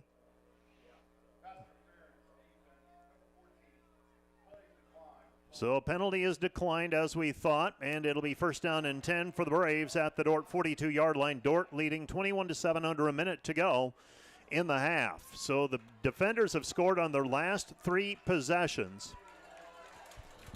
And now the Braves trying to come up with an answer. 1st down and 10 for the Braves at the Dort 42. 3 down linemen for the defenders. Dort on defense. Pass up the sideline is complete. And that's another 1st down for the Braves. Clock stops momentarily as they move the chains down to the 21-yard line. So the Braves at the 23-yard line, Ottawa with it, 40 seconds and counting. Ottawa now nearly in field goal position. Back to pass. They'll throw it to the sideline, and the pass is caught. And it'll stop the clock momentarily on the completion to the sideline at the 19-yard line. So the Braves move the football down the field and now trying to cash in late and get the football back to start the second half. 2nd down and 6. Maples looking to the sideline. Ottawa with 2 timeouts remaining. Looks like a little bit of confusion. And now a timeout on the field charged to the defenders. Dort will use one of their 3 remaining timeouts with 31 seconds left to go in the half. This timeout brought to you by Casey's Bakery. Find your favorite bakery products at caseysbakery.com. Back with more in 1 minute. Thanks to Prairie Life Chiropractic, combining skill and expertise that spans the entire chiropractic, acupuncture, and physical health spectrum. They want you to move better and live better. And today's live stream broadcast brought to you by Verhoof Automotive. Verhoof Automotive in Sioux Center is your local Chrysler, Dodge, Jeep, Ram, Chevrolet, and Buick dealer. Verhoof Automotive, worth the drive from anywhere. We at American State Bank are grateful to support and cheer on the Dort University Defenders playoff football game today. We value the long-term standing partnership that we have with Dort and American State Bank. Congratulations, Defenders. Go get them.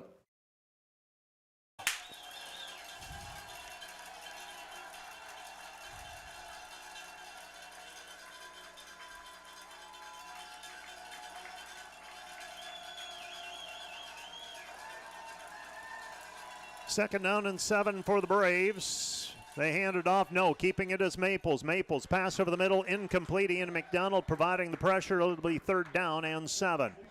3rd and 7 with 27 seconds remaining. Ottawa very deceptive with the football as Maples able to freeze the defense. Derek Curtis in the backfield. 3rd down and 7. So 3rd and 7. Braves with 2 timeouts remaining at the Dort 19-yard line. Back to pass is Maples. Maples, throw to the middle of the field, batted into the air, broken up, incomplete. Ian McDonald with the tip away. Might have been a holding penalty as well on Cooper, as Cooper Hidalgo tried for the pass rush. And instead, now Ottawa will attempt a field goal. Great break up that time by Ian McDonald in the end zone. The linebacker dropping back into coverage. This will be a 36-yard field goal attempt by Rhett Anderson. He has a long of 42 this year. He is 6 of 13 kicking field goals this season. Dort leading 21-7 pending a field goal try. Now we have a timeout on the field, and this timeout brought to you by Casey's Bakery. Find your favorite bakery products at caseysbakery.com. We are going to keep it right here rather than risk missing this field goal attempt. A thank you to our NAIA playoff sponsor, Late Harvest Brewery in Sioux Center. Wear your Dort swag and enjoy 50% off from till 3 o'clock today, and then 25% off tonight from 3 to 9 if you're wearing your Dort gear. Late Harvest Brewery in Sioux Center. Playoff game also brought to you by game day sponsors American State Bank, Van Hollen Lawn Service, and Beck Engineering, Beck Construction, and Northwest Bank. And, of course, we don't want to go without mentioning the Van Englenhoven Insurance Agency providing the Dort student body tickets this afternoon. So on to attempt the field goal is Rhett Anderson. Anderson trying for his 7th made field goal this season. He'll kick it from the 26-yard line, 36-yard try, and I think he hooked it. He sends it wide left, and the Dort defense gets off of the field after the pass breakup by Ian McDonald, forcing the long field goal try. The Dort defenders should head into the locker room leading 21-7. I would not think at their own 20-yard line Dort would do anything other than take a knee at this point and get into the locker room leading by a couple of scores. Ottawa will have the football to start the second half. They'll be receiving the kickoff.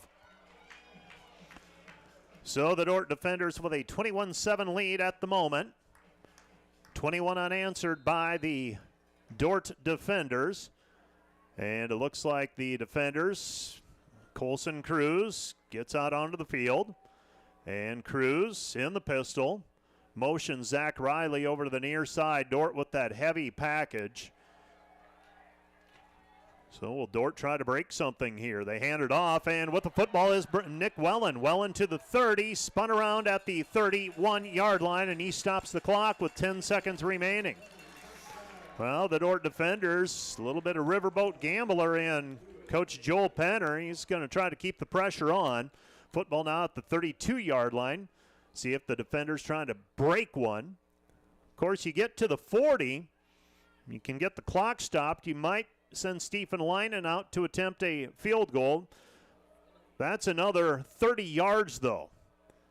Handed off, and Wellen with the ball carrier, and Wellen out to the 40-yard line. Dort has a timeout if they want to use it. Doesn't look like they will, and the half will come to an end. Zach Riley shaken up on the play, comes up holding his left shoulder. Dort goes into the halftime locker room leading 21-7.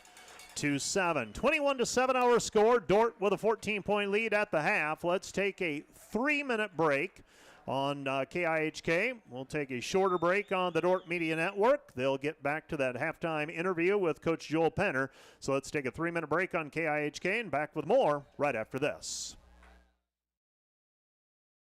In the middle of America, you'll find a city that has it all, giving all it has, where the next chapter of our story is being written by a new generation, bold in their vision, to create a city in the middle of everything, where everyone is welcome, to watch their dreams take flight and come to life through family, friends, and faith, where our streets are safe, business is strong, and our future is bright.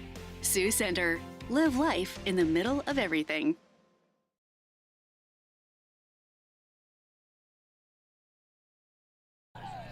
And at the half here with Coach Joel Penner, halftime of the opening round of the NAIA playoffs. Coach, one big play early in the game. After that, defense seems to settle in. Got to feel good about how your offense has responded as well. We've run a lot of plays, Kyle. We're having a great job on the ground so far. We need to connect on some of those deep shots. We're open. The defense is begging for it, and we just need to connect. But yeah, our defense buckles down really, really well, especially in the red zone. We just need to keep on staying the course. Yeah, and you mentioned those deep passes. Cruz has been right on with those, had some opportunities for some completions, but I assume you're going to keep taking some shots here in the second half. Well, you never know who's listening, so I won't say too much, but we need to run our offense, and that's certainly a part of it. Absolutely. And, Coach, they have some big-time playmaking players on their offensive side of the ball. How do you keep them intact second half? You know, it's just fitting right. I mean, we misfit. They get an explosive play. They've got speed. They've got great players. We just got to fit right, and we're going to be just fine. One more thing. Got to thank our sponsors, Defender Nation. Dort University stepping up big time to host this playoff game. Proud to be a Defender today. Great job, Coach. Keep it up. And we're at the half here at Dort University with the Defenders leading 21-7.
Ball National Championship Series, and on the field right now you see the Dort dance team, and the Defenders have scored 3 unanswered touchdowns, all by Brendan Piper. Here is the scoring recap.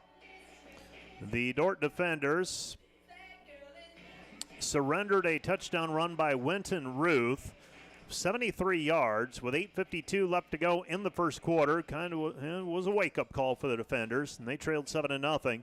The Defenders didn't strike back until over 7 minutes, almost 8 minutes later, when Brendan Piper capped the touchdown drive with a 13-yard score, tying it up 7-7 after a Stephen Linen kick. And then with 9:47 left to go in the first half, Dort tacks on another score. Brendan Piper, 22 yards, making it 14-7 Defenders. And then stop me if you've heard this one before. The Defenders go up 21-7 as Brendan Piper scores his 3rd touchdown of the day. This one a 70-yard touchdown plunge with under 2 minutes to go in the half, making it 21-7. Ottawa did matriculate the ball down the field, settled for a 36-yard field goal try. That failed, was hooked wide left, and the Defenders go into the locker room leading 21-7. 21-7 our score. We will take another 3-minute break, and then when we're back, we'll take a look at the highlights from the first half of action, the People's Bank highlights coming your way in 3 minutes. You are listening to Dort Football on KIHK and watching the Dort Media Network. Back with more in 3 minutes. Hello, Dort University sports fans. Hope you're enjoying the game, whether you're a family or friend of a player or coach, or a fan of the university. Now, these players and coaches have put in hours and hours of practice, and it shows. But there's one more thing that every coach makes sure the team has: a game plan. And if these players and coaches are willing to put this much effort into a game, how much more important is a game plan for your financial life?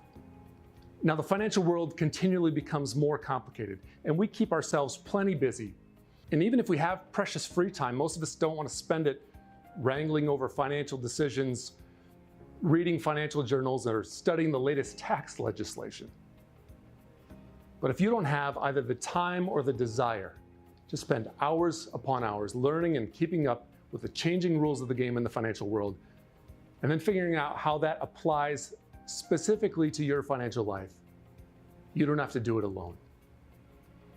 For over 40 years, Money Concepts, the planning firm here in Sioux Center, has been helping households to build their financial game plan upon all the things in life more important than finances. Because there's things in life more important than money, and none of them are things. I'm Tom DeYoung, financial planner and president of Money Concepts, the planning firm. Check us out on the web or social media, or schedule an intro meeting to see how a financial game plan might benefit you. We'll help you build your finances on all the things in life more important than finances, while being a good steward of the resources God has entrusted to your care. And check out our Money Concepts radio podcast at moneyconceptsradio.com or on your favorite podcast app, where we dive into the relevant financial planning topics to bring clarity to the often confusing, ever-changing rules of the game in the financial world. Enjoy the rest of the game, and remember to spend your most valuable resources, your time and your attention, on the things in life that matter more than money. And go Defenders!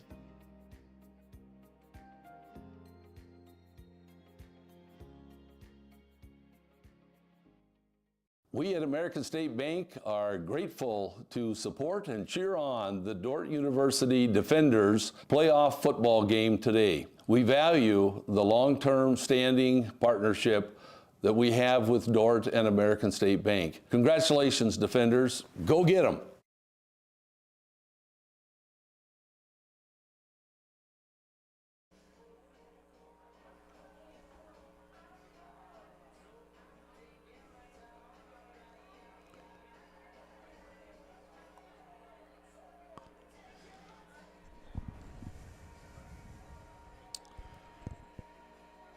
Open Space Park, side of the NAIA Football Championship Series first round as we whittle the field down from 20 to 16. The Defenders leading 21-7 through one half of play. Let's take a look at the first half highlights. And we'll do that here on with the People's Bank highlights. And this was Winton Ruth. Ruth running 73 yards for the score. This was Ottawa's only score so far, but it did get the Defenders' attention as the running back with 1,100 yards this season runs for a touchdown. That was the first score of the day. Dort answered. Brendan Piper with a touchdown run as if he can keep getting the football well on his way to 100 yards, it would seem. He and Colson Cruz, a pretty nice 1-2 punch. Ottawa with the earlier one of their completions from Maples, and that was just that little flip. Maples, 8 of 16 passing so far for 50%. The Defenders kept working the ball down the field. Brendan Piper on an option pitch, able to work his way in for the score, his second of the day. And then Piper working the left side, that last score to make it 21-7 at the time. And the Dort defense got a defensive stop to close the half and forcing a field goal attempt by the Braves. That was wide left, and the Defenders go into the locker room leading 21-7. Let's take a look at the first half numbers. The Defenders, 14 first downs to 9 for Ottawa. 192 yards rushing for the Defenders, 126 for Ottawa. 73 of those came on that one play. So after that, it's 12 rushes for 53 yards. That's a little more what we're accustomed to. Ottawa, some success passing, 115 yards to Dort's 34. Dort 2 of 7 passing, Ottawa 8 of 16. All totaled, Dort ran 39 plays from scrimmage for 226 yards. Ottawa 29 plays from scrimmage for 241. Penalties, the defenders have not been assessed a penalty. The one penalty they had against them was declined. For Ottawa, 3 penalties for 32 yards. Third down conversion tries, Dort 3 of 8. Ottawa 0 for 6 and 0 for 1 on fourth down conversion tries. Individually, Colson Cruz 2 of 5 passing for 34 yards.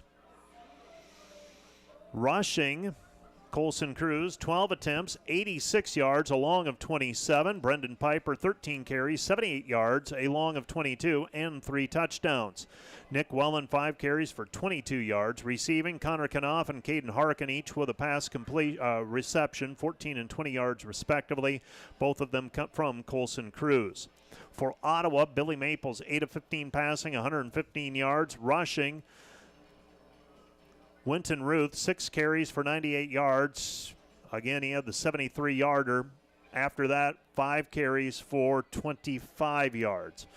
Billy Maples, 4 for 14. Malachi Pecco, 2 carries for 15 yards. Receiving, Jaden Johnson, 3 catches, 42 yards for the Braves. Caden Curd, 2 catches for 44 yards.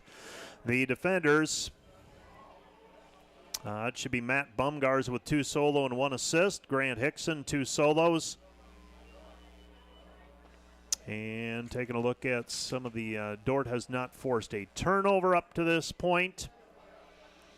And for Ottawa, Tony Davis and Kofi Ahanasi, each with shared a quarterback sack. You're listening to the Dort Media Network and watching on the Dort Media Network, listening on KIHK Radio. Kyle Achterhoff has made his way back up to the press box after the halftime, and fill me in on what Coach Joel Penner had to say about the first half of this contest. Yeah, really pretty pleased with how the defense adjusted, reacted after the big scoring play by Ruth. Did a better job with their fits, making sure that they're staying in their proper gaps and rush lanes, and have been pretty solid. He's been pretty pleased with that. But he also knows that they have some big play threats on that side of the ball. So you're going to have to continue to play well defensively. Offensively, after the start of the game, first couple series, feels like they've really settled in and been able to do a lot of good things, taking those shots deep. As he mentioned, that style of defense is almost begging for it, challenging you, so you have to take those shots. Whether you complete them or not. Close, really close to completing those for some big plays.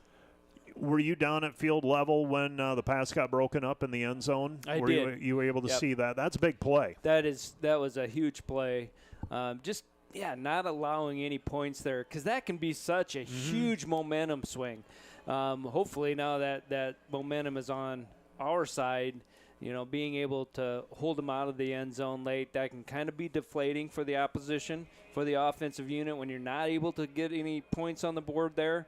But if you allow points, especially a touchdown, which they had a shot there with that pass, that can be a huge lift for an offense. First possession of the second half, I think, is going to be critical for both teams. Ottawa,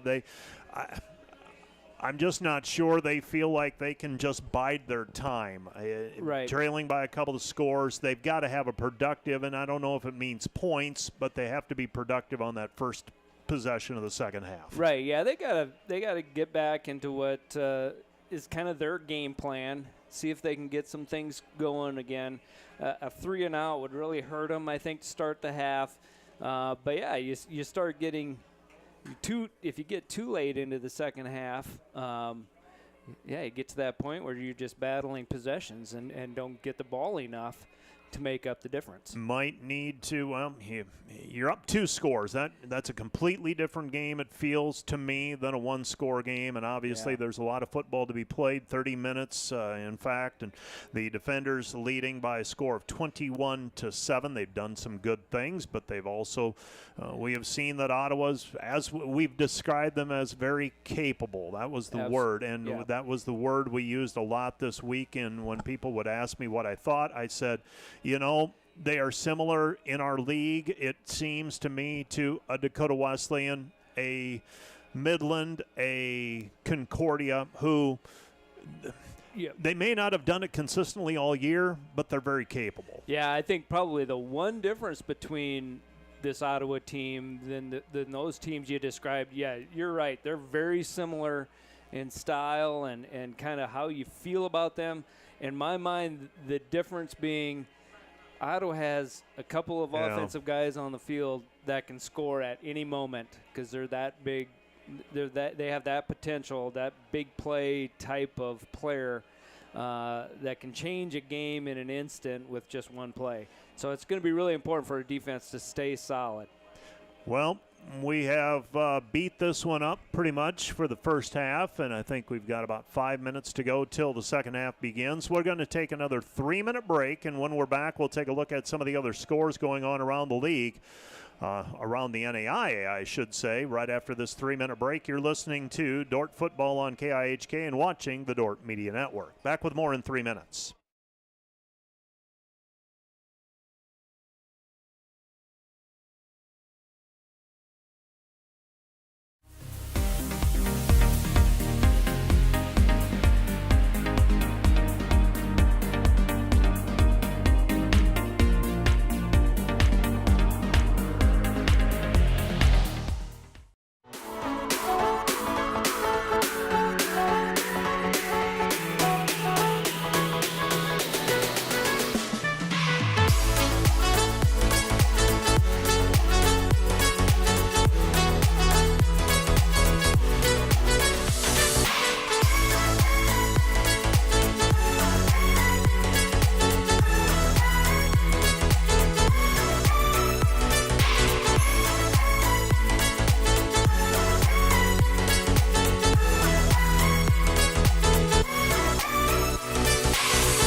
Manhattan Lawn Service is proud to support Dort football. We're proud of all their hard work and effort to get here today. We're excited to see them perform. Let's go Defenders.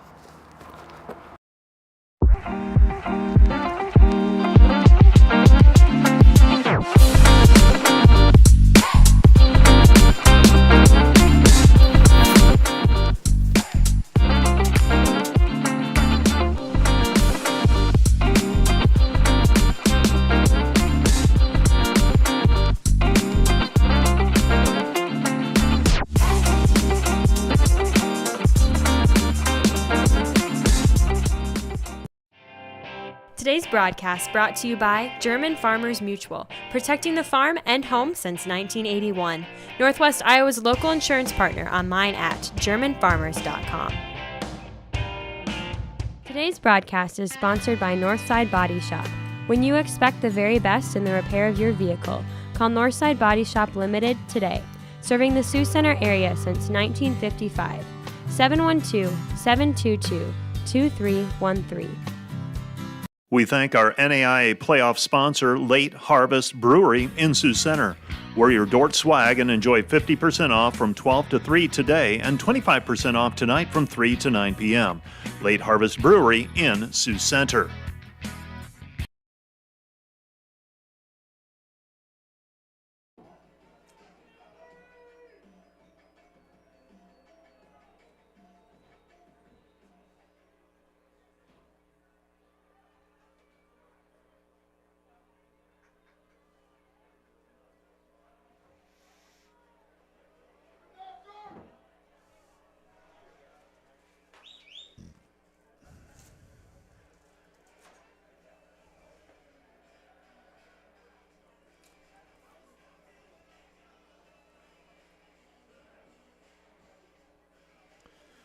Welcome back. The Dort Defenders leading 21-7 at halftime. Other scores, one that, well, it's over, but it's just not finished yet. St. Thomas leading Reinhardt midway through the fourth quarter, 55-7. Louisiana Christian leads Baker of Kansas on the road, 7-0. So road team scoring first in that one as well. That is at Baker. And Dickinson State, Montana Tech, the fourth game, along with Dort and Ottawa. That's one set to kick off at 3 o'clock this afternoon. Volleyball scores, NAIA National Championship opening round. IU Kokomo leads Morningside 2-1, heading to set number 4.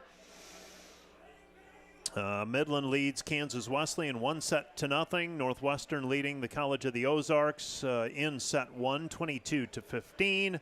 And Concordia leads Judson. They're just underway. 24-18. 24-18, Concordia leads Judson in set number 1 over there. So that's what's happening so far. And I was gonna have a little lunch here, Kyle. These kind of days really mess me up, but didn't squeeze that in during the 3-minute break. So we'll throw that back over on the table and we'll get back to action. But exciting times. A busy day. Coach, when we talked about today and we said, well, do we move the basketball games to Fremont or do we swap sites and things like that? And Trent Rosa and myself, we said we think it could be a great day. I mean, just have a great day on campus, take advantage of it and embrace it. And you've got to embrace the busyness. And here we are, halftime of the football game, Dort leading 21-7. And we'll see if the defenders are able to close the deal here in the second half. Stephen Leinen sends it back into the end zone, and it's fumbled in the end zone. It'll be picked up at the 1-yard line. Could be a disaster for Ottawa, and Ottawa trying to make a play, but the fumble in the end zone, and then picks it up, and he's dropped at the 4-yard line. He'd love to have that one back. Yeah, that's one of those, you have some big play threats returning your kicks, and I'm sure for Ottawa they've made a lot. They've made more plays and had disasters like that, but yeah, he just didn't catch it clean. And when the ball bounced out onto the field of play, he didn't have much choice. He had to field it and try to get as many yards as possible. Great coverage by the defenders, getting down the field and limiting that return, because a lot of times you relax on those, assuming it's going to be a touchback. Billy Maples brings his offensive unit onto the field. And the handoff, this is Ruth. Ruth behind the blocker. He's out to the 10, and he's forced out of bounds at the 15-yard line. And the Dort defenders surrender a 10-yard pickup on the play right out of the chute. And that time Ruth just tucked in behind that right tackle, and that's Daniel Sanchez. And Sanchez blocking out the sun, and he was hard to see where Ruth was, and he's able to dart his way forward for the first down. First down and 10 for the Braves at their own 14-yard line. Maples back to pass, looks left, and the pass is incomplete. Breaking it up, Chip Casey. And that'll bring up second down on the pass attempt to Caden Kerr, and Casey closing quickly, knocking that ball away. Yeah, good job by Casey. It's a long throw. Ottawa out here on their right hash, and he's throwing it all the way across the field to his left. Gave Casey enough time to be able to play the ball. Second down and 10 for the Braves at their own 15-yard line. And the Braves trying to scratch their way back into this one, trailing 21-7. This is Ruth again, and Dort. That's been the strength of this team, is swarming to the football. They got 4 players around it. They closed up Ruth, and it brings up third down and long. Yeah, great job by Drew Dahm there, actually. He does a nice job of keeping his outside arm free, but then compressing the gap. So Ruth had to try to tuck that inside, and there simply wasn't anywhere to go. And good job on pursuit, as you mentioned, Mike, to get to the ball and limit the gain. Third down and 10. Dort unable to get a lot of pressure yet on the quarterback. Let's see if they're able to do that here. Maples back to pass. Maples flushed from the pocket. Maples going to run for the first down. He's out to the 30, to the 35, to the 40. And he's going to be brought down finally by Eric Gustafson. Gustafson makes the tackle at the 44-yard line, and that is one of the few times I didn't anticipate Maples hurting Dort much with his feet, but in that situation, it was wide open, and there was no containment on that side. Yeah, I don't know if we were in a little bit of a man coverage because we didn't have zone droppers really spying the quarterback there. He just had a lot of room to run. First and 10 for the Braves at their own 43-yard line. Handoff to Ruth. Ruth bounces it to the numbers, and he is brought down after a 5-yard pickup on the play. It's going to be second down and 5. Second and 5 for the Braves at their own 48-yard line. So the Braves having some success on offense with 12:52 left to play in the third quarter. Dort leading 21-7, but Ottawa on the move.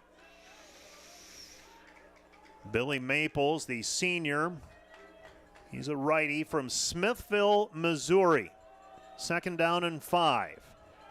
And the fakes the sweep, hands it on, keeps it himself, and he's going to pick up a first down, and 7-yard pickup on the play. It's going to be first down at the Dort 45-yard line. Yeah, it essentially becomes almost like a quarterback counter type play. You know, the quarterback kind of rides the fly motion, get the defense thinking outside run, and he just tucks it inside there for a nice little gain for Ottawa. DeAnthony Curtis was the player coming that he faked the handoff to. First down and 10 for the Braves at the Dort 45-yard line. 14 seconds on the play clock. 11:55 left to go in the third period. Maples takes the snap. Pitches over to Ruth. Ruth to the outside, and he's brought down. Short gain on the play, maybe picks up 1. And the tackle by the defenders read the play pretty nicely. Ian McDonald flowed to the play along with Grant Hickson coming off of his off the wide receiver block to make the stop. It's second down and 9.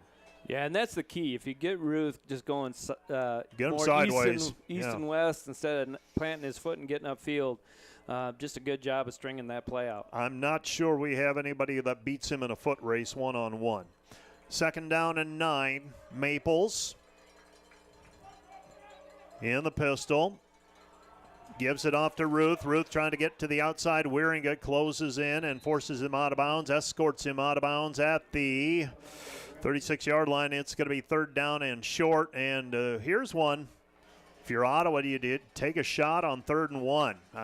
You're picking up yards in chunks. Do you gamble here and see if you can get Dort anticipating a run play and throw over the top instead? Well, without a doubt, Mike, the defensive secondary needs to be thinking about that, especially even on this. You know, they kind of went with everybody in tight, but in the NFL they call that tush-push type play, quarterback sneak. Yeah, you got to be careful. He could step back and throw it deep also. Yeah, that's going to be close to the first down, and judging by they have not given us a signal yet on the brotherly shove, and it's going to be short by a foot. Short by a foot. Fourth down and short for the Braves, and they're going to line up the same. Fourth down and short, football at the 35-yard line. And the Braves with it, and they got a first down. Just plowing their way forward, picking up a yard on the play. They needed a foot. They got 3 feet. And it'll be first down and 10 for the Braves at the Dort 34-yard line. Well, when you have a 230-pound quarterback, probably smart play for Ottawa offensively and really difficult for a defense to stop that play. First down and 10. Back to pass is Maples. Maples pumps, throws over the top, and a pass is complete. Touchdown, Ottawa. A flag on the play. It's going to be an offensive pass interference. Jaden Johnson a little too handsy, and he does not put up any argument on that play. Well, it's one of those. It's a tough one. It's a ball that's underthrown. Yep. So often a defensive back, and we'll see it on the replay for the Dort Media Network, quite often a defensive back will run past the play, but on that one I think he had a little help. Got kind of thrown to the ground, and the receiver is standing there all by himself. And that doesn't always get called. I mean, No. it's well, it's how so much hard of to tell, yeah, right? If it's the receiver or if it's just the defensive back's motion. Right. Yeah, and Grant Hickson ends up getting shoved to the ground. Momentum, help there. Right. It's a 15-yard penalty either way, any way you cut it. So first and 25 now for the Lancers. Lancers. I keep wanting to say Mount Marty. Ottawa Braves, and it's going to be first down and 25. First and 25 from the 49-yard line. It's been a while since we played Mount Marty. I don't know where that's coming from. Maybe basketball from Wednesday night. Handed off. This is Pecco. Pecco bounces, and Grant Hickson trying to strip at the football as he got stood up. Dan Jungling also in on the stop. Short gain on the play. It's going to be second down and 24. Second and 24.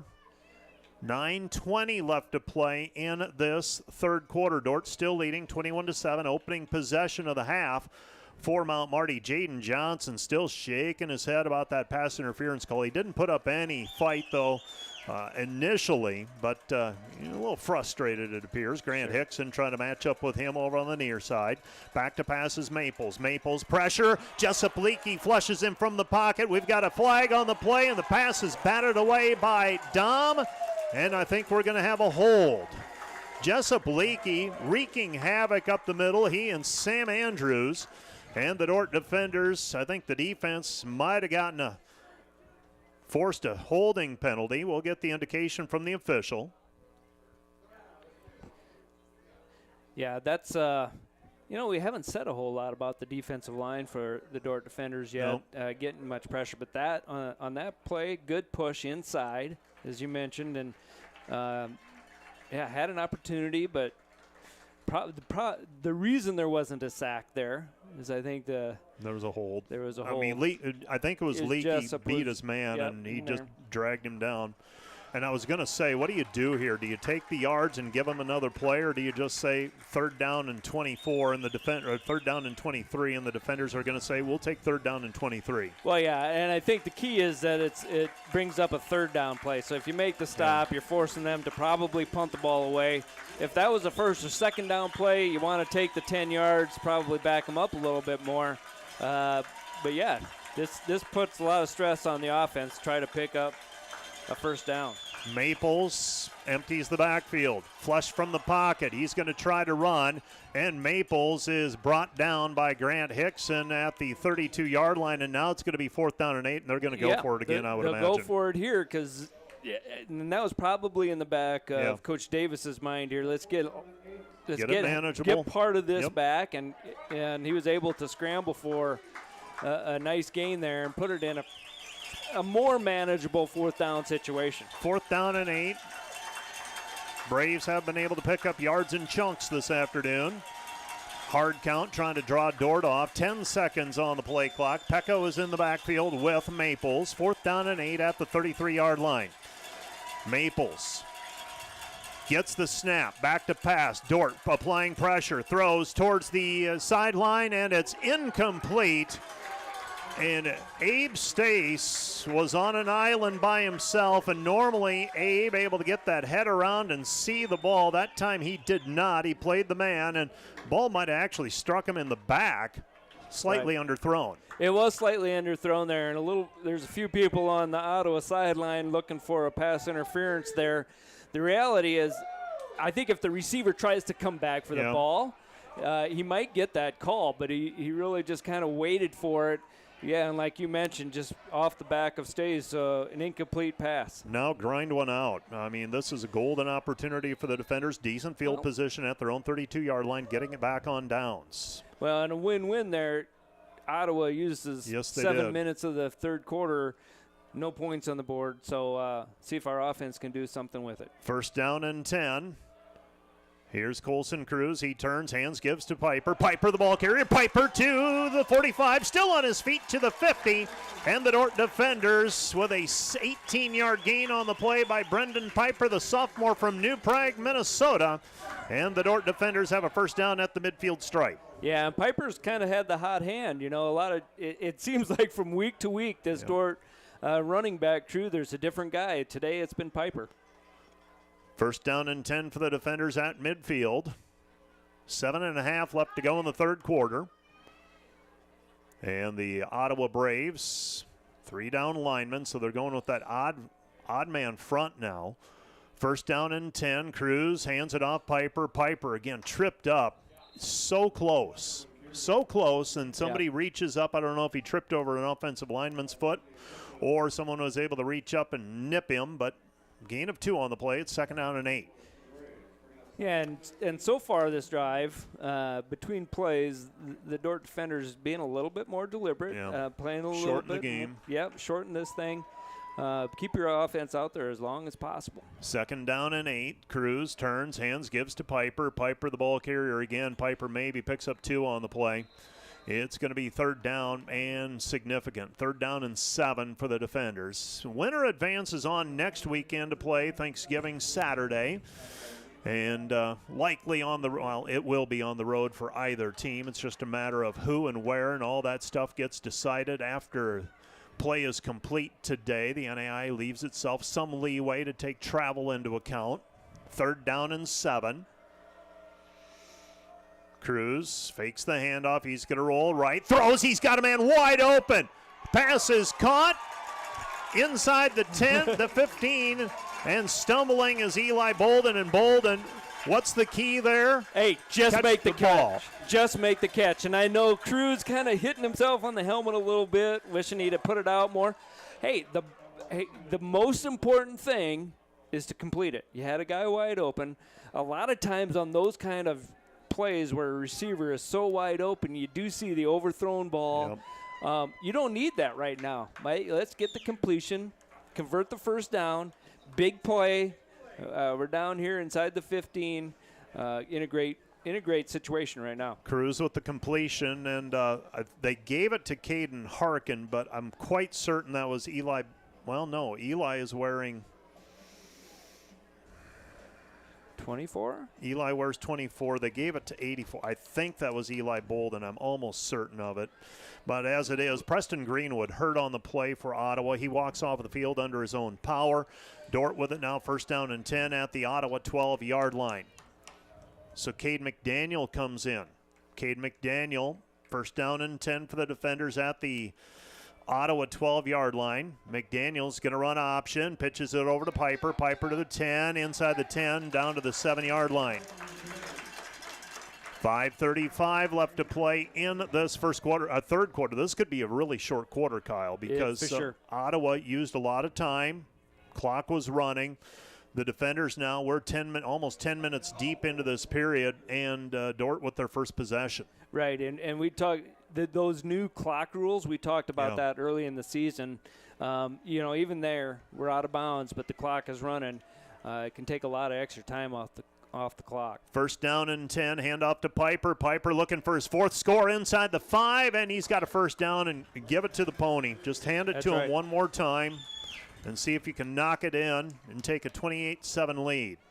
The defenders leading 21-7, under 5 minutes left to go in the 3rd period. It looks like they marked him just short of the 1st down, so we could still pick up a 1st down here. Yep. Looks like we're 3rd and about 2 feet. 3rd and short for the defenders. Now, did Colson Cruz get banged up on a play? I did not see I didn't see it either, so we have rotated. He's standing by the coaches, so... Well, they're going to motion McDaniel out of the backfield. Direct snap to Piper. Piper, the ball carrier. I think he got it based on the far side that he got to the 2-yard line. Looked like he needed the 3. In all honesty, that would be ideal. Pick up a 1st down here. You don't give yourself more opportunities, but they're going to say 4th down, and Brendan Piper is going to trot off of the field. That looks close enough where you'd love to see him at least measure it. But yeah, here's a great time to probably go for it here. You got the 2-score lead. You feel good about your offensive line being able to pick this up. But yeah, in addition to that, hopefully burn some more time off the clock. 4th down and less than a yard. Cade McDaniel, snap is high. He grabs it, and McDaniel got a 1st down, and Cade McDaniel might have made the play of the quarter by spearing that one that was up around his head. Yeah, he was stopped short of the goal line, but that's a 1st down for the defenders. Yeah, and if I'm Coach Penner, I know you want to score, right? But really, you got a fresh set of downs here. No reason to rush this. You could take an extra minute off the clock here, just taking your time and getting the play in. Preston McCoy is in the backfield along with Cade McDaniel. Movement on the line. Everybody gets back on side. Nick Wellen in the backfield as well. He's lined up to the left of Cade McDaniel. And McDaniel's going to run option to the near side, cuts it, and he is stopped short of the goal line. It'll be 2nd down and goal to go at the 2. 2nd down and goal to go at the 2. Dort leading 21-7, trying to punch another one in here with 2:55 left to go. New players into the game. You've got Looker, you've got Roar. Let's see if you can throw it up high to, looks like Roar might have a little bit of a mismatch. Piper in the backfield. Zach Riley motions to the far side. Dort going double tight on the far side. They hand it off to Piper. Piper, the ball carrier. Piper into the end zone. There's 4. Yep. Brendan Piper, his 4th touchdown run of the day. He came into the game with 8 touchdowns. He's got 12 for the season now, and the Dort defenders have taken a 27-7 lead pending the point after try. Yeah, great job by the right side of the offensive line. Boy, they just collapsed it. My goodness. You know, you got all kinds of defensive players laying in the end zone. Piper's just able to keep his momentum going forward, fall over the pile for the touchdown. Dort leading 27-7. Brendan Piper now with 110 yards rushing. He has not been stopped for a loss up to this point.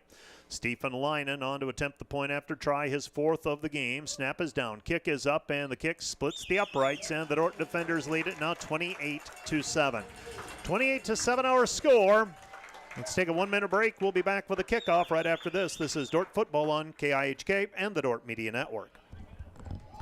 Today's Dort Media Network live stream broadcast is produced by the students of Dort University.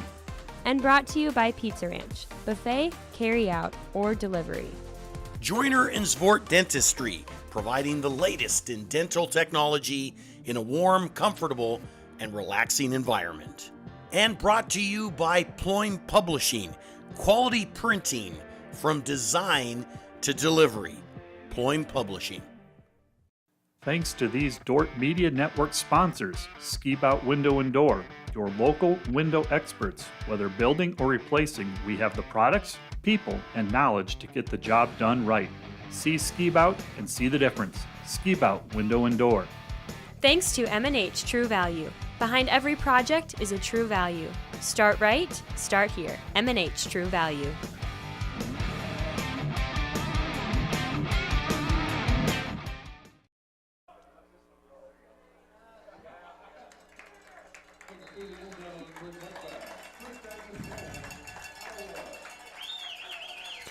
Dort defenders with the lead now 28-7 as they capitalize on a defensive stop and then march down the field. And the best result, limit Ottawa to a turnover on downs, get a score on the other end. Now the clock becomes an ally with under 3 minutes to go in the third period. Yeah, that 3-possession lead is huge at this point. It really makes things difficult for Ottawa. They have some big play threats on the offensive side of the ball, as we saw early in the game with Ruth. So just don't give up the big play. Really force them to be deliberate and moving the ball down the field. Maples rolling right, under pressure, underthrows his man on the run, incomplete. It'll be second down, and I like that a lot better with Maples having to try to be a mobile quarterback and throwing on the run. That is probably the best outcome you can hope for. Yeah, and really a tough throw for him. He's kind of throwing it across his body, trying to get it back towards the middle of the field. Usually when you're rolling out like this, you're mainly thinking something towards the sideline. Makes it pretty tough for the quarterback. Second down and 10, 2:22 left to go in the third period. Dort leading by 3 scores. Handoff to Ruth. Ruth trying to bounce to the outside. He's at the hash mark, and he is wrapped up, and Dan Jungling comes up to make the tackle. Textbook. Picks up 6 yards on the play for Ruth. It's going to be third down and 4. Yeah, really a great play by Jungling, making sure to make this tackle because, boy, he had a lane, and if Jungling doesn't make that play, I think he's picking up a first down for sure. And with a back like that, boy, that can turn into a big play in a hurry. And one cut back, and he's gone. Third down and 4 instead at the 31-yard line. Dort trying to get off of the field on defense. Ottawa with the football, 1:45 left to go in the third period. Maples back to pass. Maples looking. Pass is complete. Ian McDonald makes the tackle, but that's a pickup of 7 on the play. They needed 4. It's a first down. First down and 10 at the 39-yard line for the Ottawa Braves. So Dort leading 28-7, 1:25 and counting. Ottawa picking up a first down on this drive. They came up empty on their last drive. They have shown the ability to move the football, actually have more yards in the game than the defenders do at this point. Hand off to Ruth. Ruth, that time it's blown up in the middle, and there you have Caleb Weyenberg. Weyenberg with the stop, and that'll be a first time they've caught the running back behind the line of scrimmage. Yeah, and that was the key, right? Great penetration. Get Ruth before he can get moving. We know what he's capable of. If you can get him back there, he really had no chance. Great defensive play. Second down and 14. Ottawa has shown the ability to convert, though, on these types of plays, and the pass is complete, and a first down to the 50-yard line. Pass is completed to Jaden Johnson, and Johnson, he's been a handful all day long. He's got 4 catches now for over 50 yards. First down and 10 for the Braves at the Dort 49-yard line. 15 seconds and counting. Third quarter, Dort leading by 3 scores. First down and 10 in Dort territory. Likely the last play of the third period. Ball's down on the turf, picked up by Ruth. Ruth picks up 2 yards on the play, and that's going to bring the third quarter to an end. Our score, Dort 28, Ottawa 7. Back with the fourth quarter of play right after this 1-minute timeout.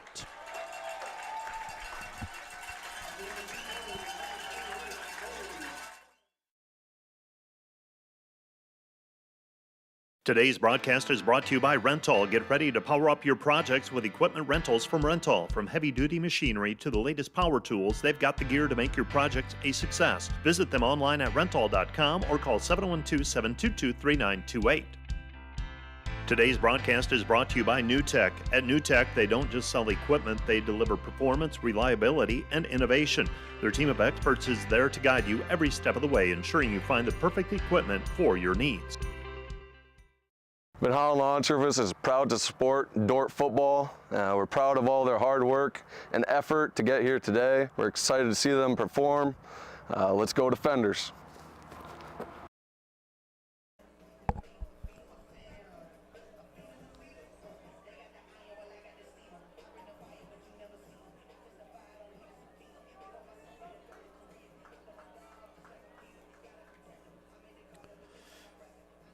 The Dort Defenders with the lead as we close in on the fourth quarter. Matt Boss, he's traveling back from cross country, and he said, glad Derek Ward isn't playing for the Ottawa Braves. I experienced that, buddy.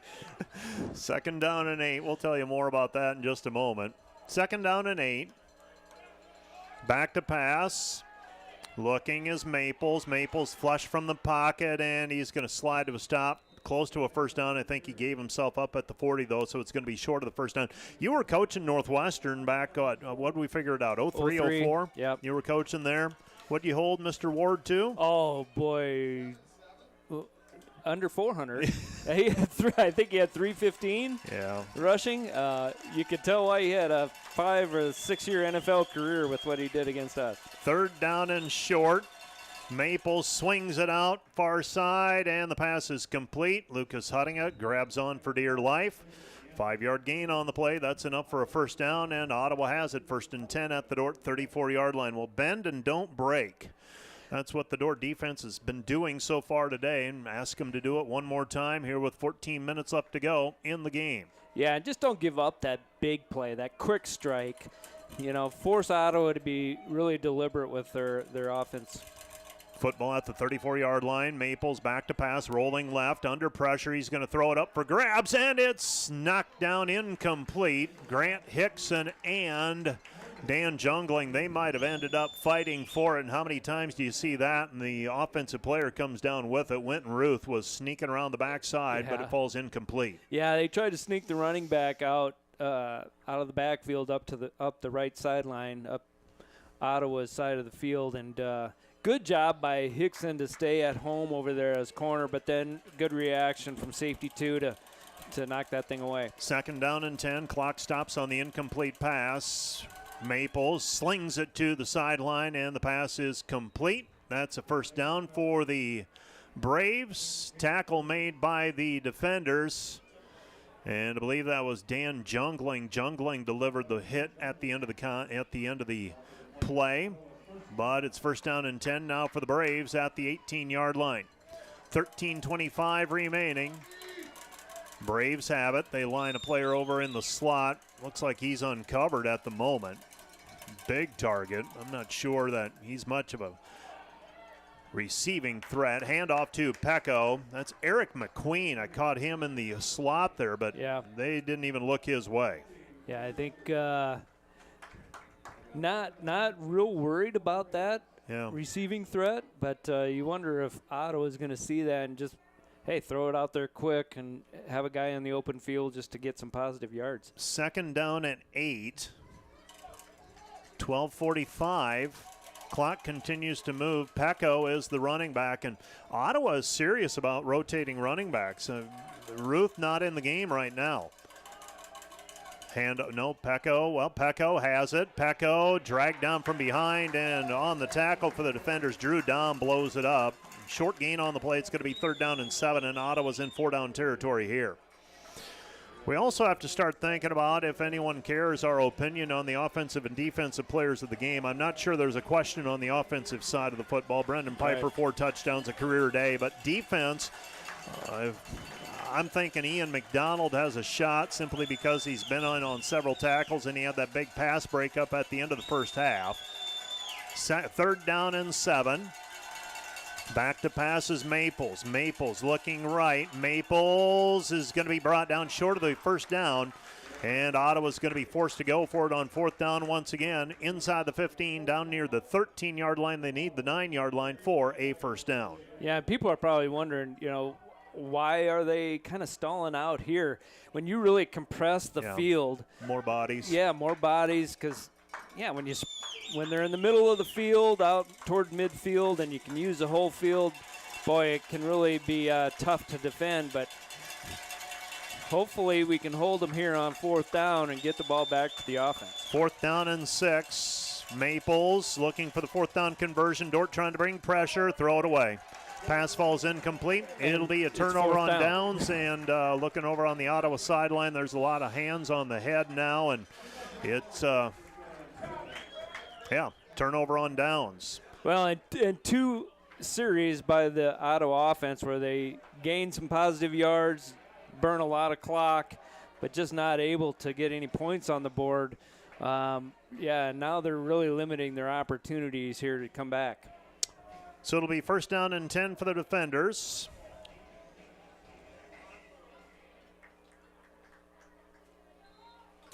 Ask him. 1st down and 10 at the 14-yard line. We're trying to figure out who do we think should be the defensive player of the game. Got to make these decisions sometimes relatively early. Here's Nick Wellen. Wellen to the outside, picks up 12 yards on the play. Out to the 25. And it'll be 1st down for the defenders. 1st down and 10 for the defenders at their own 24-yard line. So the defenders have scored 4 touchdowns in a row, and I'm not sure Ottawa's forced Dort to punt since the early going. They may have scored on their last 4 possessions, except for handoff up the middle, and there he goes again. That's Nick Wellen, and Wellen, he's been held in check. Actually hasn't gotten many carries up to this point. The fresh legs, he picks up 13 on that play. It'll be 1st down for the defenders, and the Dort defenders trying to put an exclamation point on this one with 10:14 and counting left to play in the game. Dort was, they obviously, the end of the half resulted in no score. But other than that, I think they punted the first 3 times, and since then they've scored 4 scores in a row. Really have found a game plan, found some weaknesses in this defense, and just made some adjustments from early on in the game and really creating some nice running room for the running backs. McCoy with a 7-yard gain on the play. Pardon me, not McCoy, but that is Nick Wellen. Wellen on the carry, and for Nick Wellen, that'll be his 8th carry. He's over 50 yards. Colson Cruz, 12 carries, 86 yards net. And Brendan Piper, his day might be done. Save him up, 20 carries, 110 yards. That is a tremendous luxury to have if you can keep him on the sideline at this point. as you begin to think about next week potentially. Well, yeah, and with the comfortable lead and defense really limiting Ottawa's opportunities to come back in this game, might as well play it smart here. Pitch over to McCoy. McCoy to the 50, to the 45, 40. Still on his feet to the 30. It's a foot race 20, 15, and dragged down at the 10-yard line. And now, I think for Ottawa, the reality set in at the conclusion of that last drive, and their defense not playing nearly as inspired right now. Well, it's a team game, right? And emotions run. You feed off of each other. So the offense for Ottawa so far in this half, 2 possessions, a lot of positive yards, 0 points, right? And that's starting to affect the defense where they're going, well, what else can we do, right? Quarter and a half, and this is just the second possession for the defenders here. So it has not played out to Ottawa's favor here. Nick Wellen spins into the end zone. Touchdown for the senior running back. And the Dort defenders take a 34-7 lead pending the point after try. So the defenders leading 34-7 with the point after on the way. And now for the defenders, it feels it's a foregone conclusion, right? Getting to the point where it's a foregone conclusion unless you have just chaos ensue. But I just, the discipline of the defenders, I feel pretty good about where they're at. Well, as you mentioned, we played a quarter and a half. That was only Dort's second possession, and you've outscored Ottawa 14-0 in the half. So, that you go for them. They're going, well, what else can we do? And they have to try to get a big play, quick strike, get something, and obviously defensively, that's what Dort's is going to be thinking too. We're gonna keep them from doing that and run this thing out. And the thing that I've noticed more and more is when you have to go off script or outside of your game plan, when you out of necessity you must change. That is not a good thing. Yeah, you hear Coach Penner talk about it all the time. What we want to do as a defensive philosophy is make the opposition offense play left-handed, as he said, the non-dominant, get them out of what's comfortable for them. And, they're definitely in that situation right now, down 28 points. Ottawa's 221 yards rushing. 75 of them or so came on the one play. Beyond that, Dort has been able to limit the Ottawa Brave rushing game, and they've had to play from behind. I get all that, but they did not abandon the rushing game really until I felt the last series. Yeah, and they have a capable passing offense, but we've put them in a situation where you can throw the ball, but we're going to force you to throw it underneath. Kickoff back to the 5 to the 10 up the sideline, and not much there, and Dort's going to close in on it. First down and 10 for the Braves at the 22-yard line. Again, a thank you to our NAIA playoff sponsor, Late Harvest Brewery in Sioux Center. They wear your Dort swag, enjoy 50% off. They've got pizza and all that good stuff till 3 o'clock today, and then 25% off with Dort gear till 9 o'clock tonight. Late Harvest Brewery in Sioux Center. Might have to stop by for a pizza after the basketball games are finally done tonight.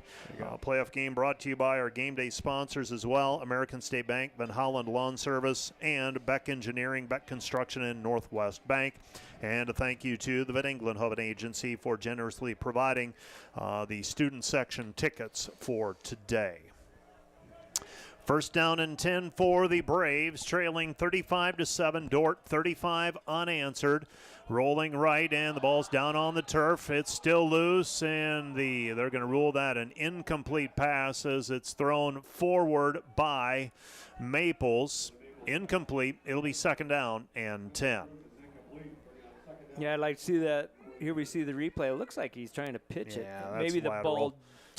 No way. Yeah. Well, anyhow, second down and 10. Yeah, I get tired and cranky sometimes, and it's been a week, and that's a 35-7 call right there, possibly. Second down and 10, back to pass. Maples pumps left, throws over to on the near side to Pecco. Pecco near the first down marker. It's going to be short though. It's going to be third down and 1. 3rd and 1 at the 30. And the clock, not an ally for the Braves. 35-7 midway through the fourth quarter. So the defenders with this one in control. And now it becomes a matter of, it's funny, I'll tell you in a moment, I had a conversation with Taylor Rulofs, one of the defensive coaches for the defenders yesterday. 3rd down and 1. Braves, they go Wildcat, and the direct snap to Pecco. Pecco picks up the first down. It's going to be 2nd down and 10. I asked Taylor yesterday, I said, how many scores can they get on the defense? I mean, he said maybe 2. I mean, he said if we limit them to 2, he said they might get a big play. But he just felt comfortable. Once the speed of the game set in, he just felt like, okay, we can match that. And he's a relatively young coach, but it looks like he's going to be pretty close to nailing it. Yeah, for sure. 1st down and 10 at the 32-yard line. Handoff. And this is Ruth, and Ruth, not much there. It's going to be 2nd down. And the Dort defense, eventually, they relentlessly pursue, and we heard it in the pregame show. They're very well coached. You know what they're going to do. That has paid dividends here this afternoon, I think. Yeah, a lot of experience on that side of the ball, and yeah, they do their job, and that's the key. And right now, other than one big play, just not allowing any more. They haven't really caused turnovers. Neither team has turned the ball over, right? And Jordan Gall applying pressure, and down he goes. Wayenberg gets the sack. Jordan Gall should get an assist on that one. And the Dort defenders finally get a quarterback sack of Billy Maples, and it's going to be 3rd down and long. 3rd down and long. The other thing that I think of with the defense, and I mean, you get late in the year, and I begin to think, and people get tired of my musings, but you have to trust.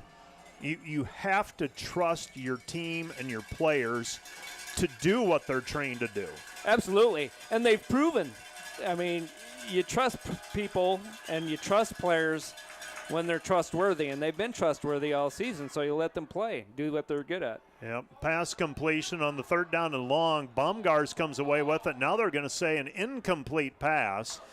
I thought it looked like it was going to be completion up the sideline. Matt Baumgars comes away with it. They say incomplete. It's going to be 4th down and 14, and the Braves, I think the Braves putting up the white flag at this point. They're going to send the punt team onto the field.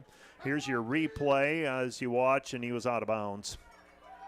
They were both out of bounds by the time the ball was caught. Right. So 4th down and 14 in the Braves with 5:04 remaining. They're conceding it, yep. and probably don't want to make this look any worse than it is. You know, they've played pretty good football today.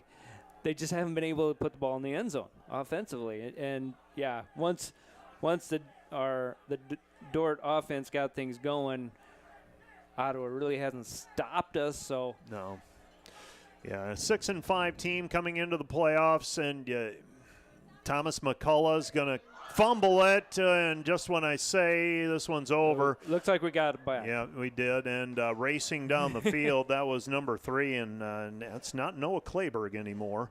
I believe Brody Jones, the senior from Cedar Rapids, impacting the play, getting on top of it, and it's 1st down and 10 for the defenders. I still see old number 3 out there, and I think, oh, Noah Clayberg, but that's been a few years now.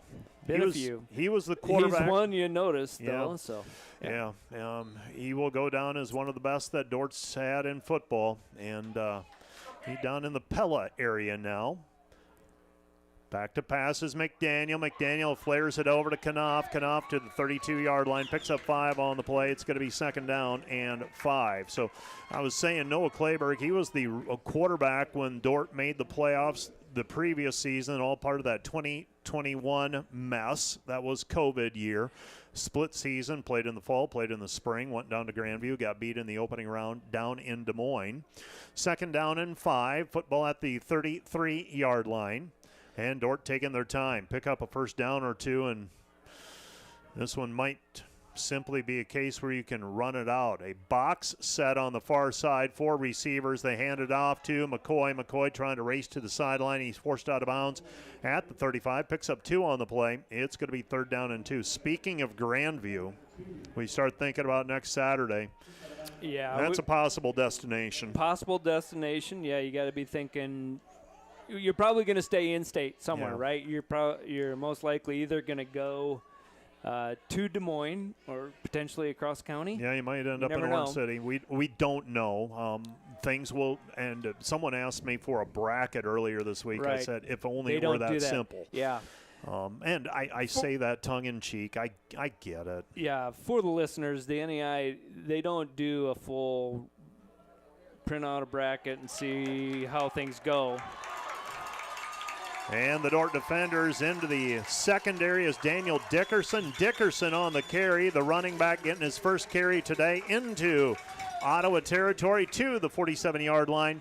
And that's 3 minutes remaining. No bracket. Right. We get pairings when the day is done. Yeah, and basically what you can think about is basically the NAIA reseeds after each round. The highest ranked teams primarily have an opportunity to host games, but they don't. If you bid the minimum, you're going to get a home game. Right, and so they don't necessarily go lowest against highest. They do somewhat consider geography and saving on some travel costs, but although the last few years it has almost been down to that number one against the lowest ranked teams and that kind of thing. So, we'll see where things shake out tonight, later. And it's fun to think about and great to be in that situation for the defenders, leading 35-7. Clock continuing to wind, 2:21 left to go in the game. It doesn't look like Ottawa has any intentions of stopping the clock. 17 seconds on the play clock. Take it down under 2 minutes before you run this play. 2nd down and 10. Cade McDaniel in at quarterback. McDaniel pulls it, pitches it over to McCoy. McCoy with the carry. McCoy to the near sideline, and he's forced out of bounds at the 42-yard line. And the defenders will face now 3rd down and 4. 3rd and 4 for the defenders across the country. Louisiana Christian leads Baker 21-4. 21-14, that is. Didn't have 2 safeties. 21-14. That's near halftime. Montana Tech leads Dickinson State just underway, 7-0. Montana Tech is the home team with Dickinson there. And St. Thomas beat Reinhardt in a battle down south, 55-7. So thus far, one home team has won, one home team will win, and the other two too close to the call or too early. This is the pitch over to McCoy. McCoy, the ball carrier, another first down for the defenders. He's to the 30-yard line before he's dragged down, and that'll do it. Well, now I think you're going to see everybody's favorite formation from our offense. We'll go victory and put this one on ice. 1st down and 10 for the defenders. 1 minute remaining, and for the last time this year in Sioux Center, the Dort faithful up on their feet. They filled the bleachers today, and Defender Nation showed up for a first-round playoff game. Great to see. We appreciate the support. And the defenders will be on the road next week, Saturday, playing a football game on Thanksgiving Saturday. Under center is McDaniel. Takes a knee. And with 45 seconds remaining, the official will wait with resetting the play clock. And that is going to do it. Dort will not have to snap the football. 30 seconds as the crowd filters out, and it'll be a large group on the turf for the 5th quarter here this afternoon. Dort's going to win it by a final of 35-7. They will not snap the football and pencil Dort into the next round, the round of 16 in the NAIA football playoffs. They'll be playing football 1 week from today at a site to be determined later today. That's our final. Let's take a 3-minute break, and we'll be back with a recap of today's football game right after this 3-minute timeout on the Dort Media Network and KIHK Radio.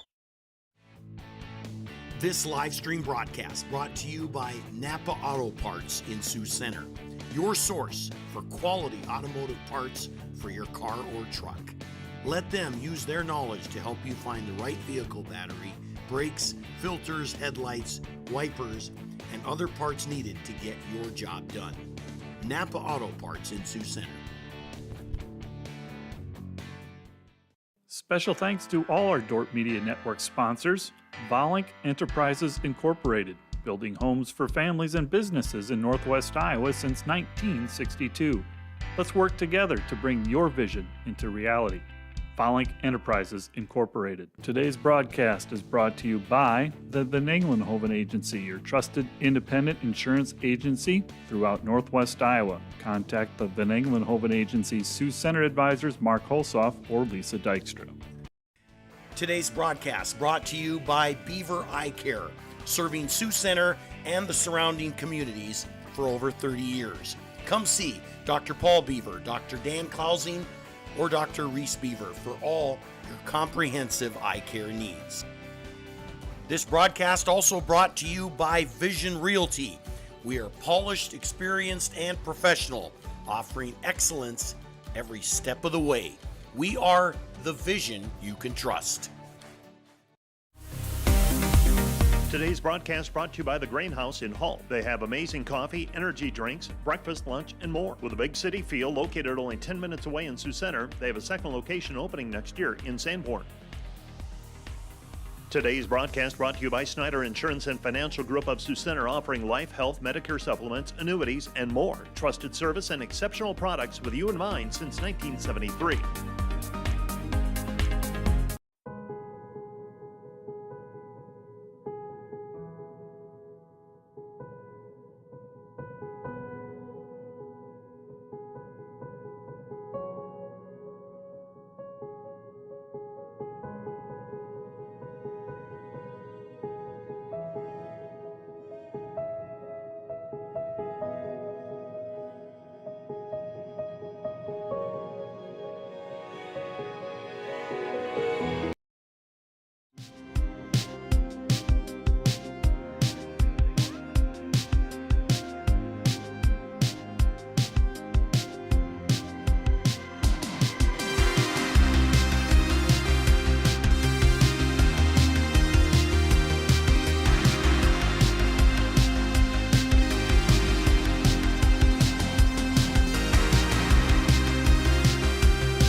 You're listening to the Dort versus Ottawa postgame show.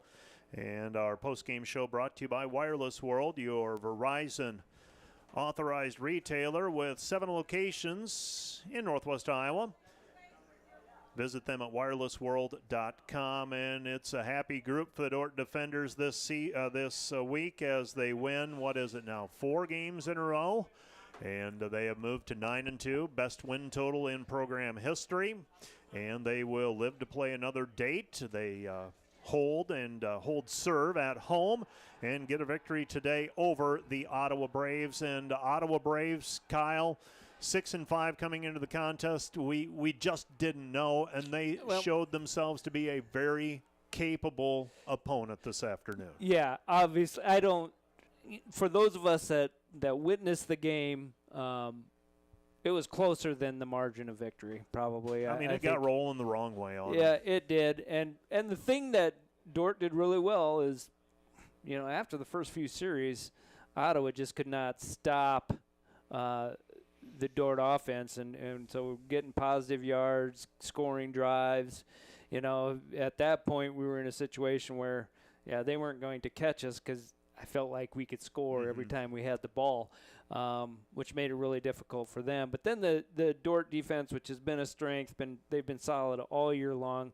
They just did it again today. After one big play, they maybe gave up some yardage, between the 20s, but didn't allow any more scores. And a big play at the end of the half, McDonald making the tip, knocking the ball away, not allowing a score at the end of the half. That could have been huge. They score at the end of the half, plus get the ball back.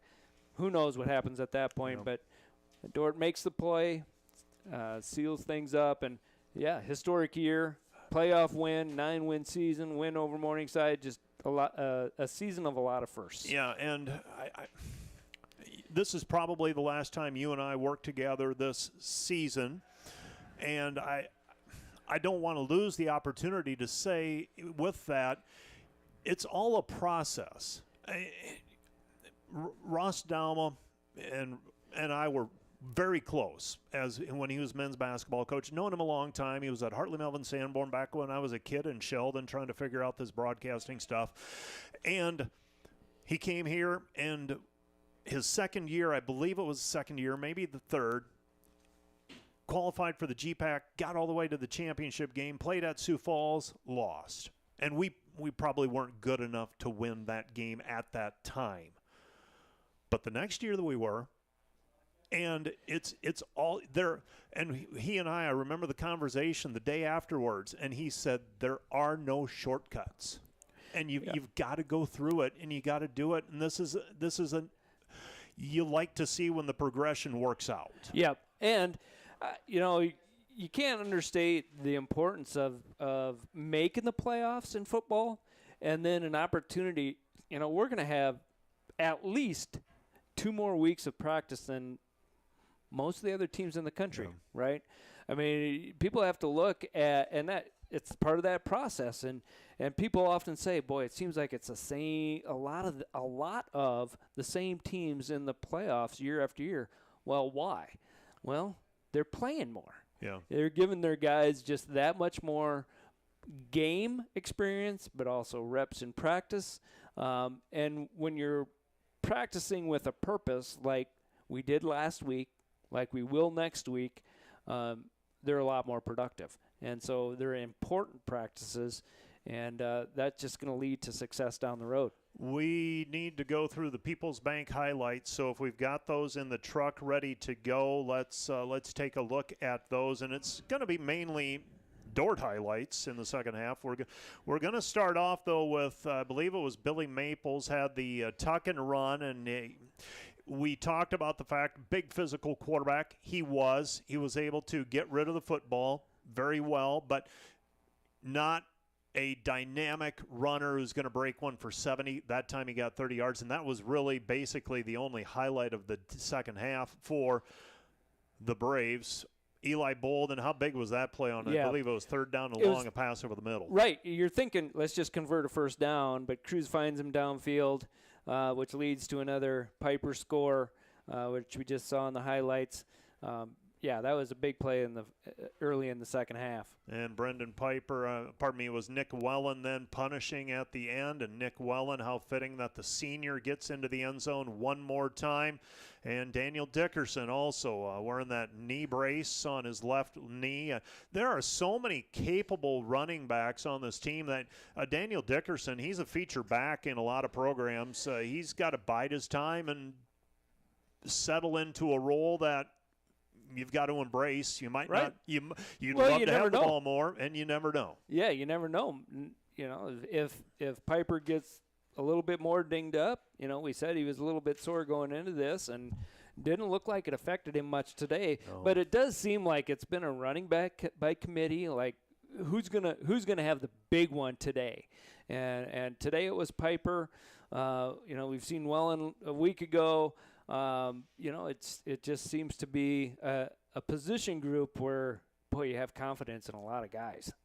35 points on the board with 9 pass attempts today. 4 of 9 passing for the defenders. They rack up 424 yards to 389 for Ottawa.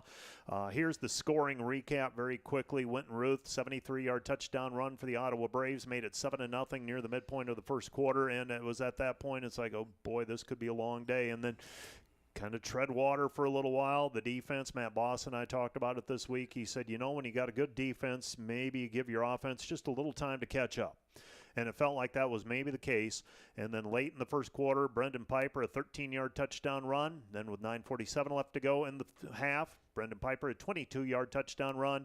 And then with 1:25 left to go in the half, Dort made it 21-7 on a Brendan Piper touchdown run.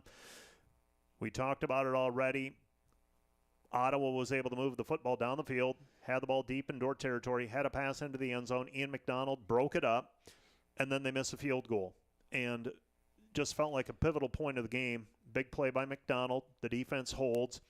And after that one stop in the second half, it felt like for all intents and purposes it probably was over. Yeah, for sure. It definitely took the wind out of their sails, and yeah, they didn't start the second half real well, and yeah, in terms of putting any points on the board, we've mentioned it. They moved the ball pretty good at times, and both throwing the ball and a decent run game.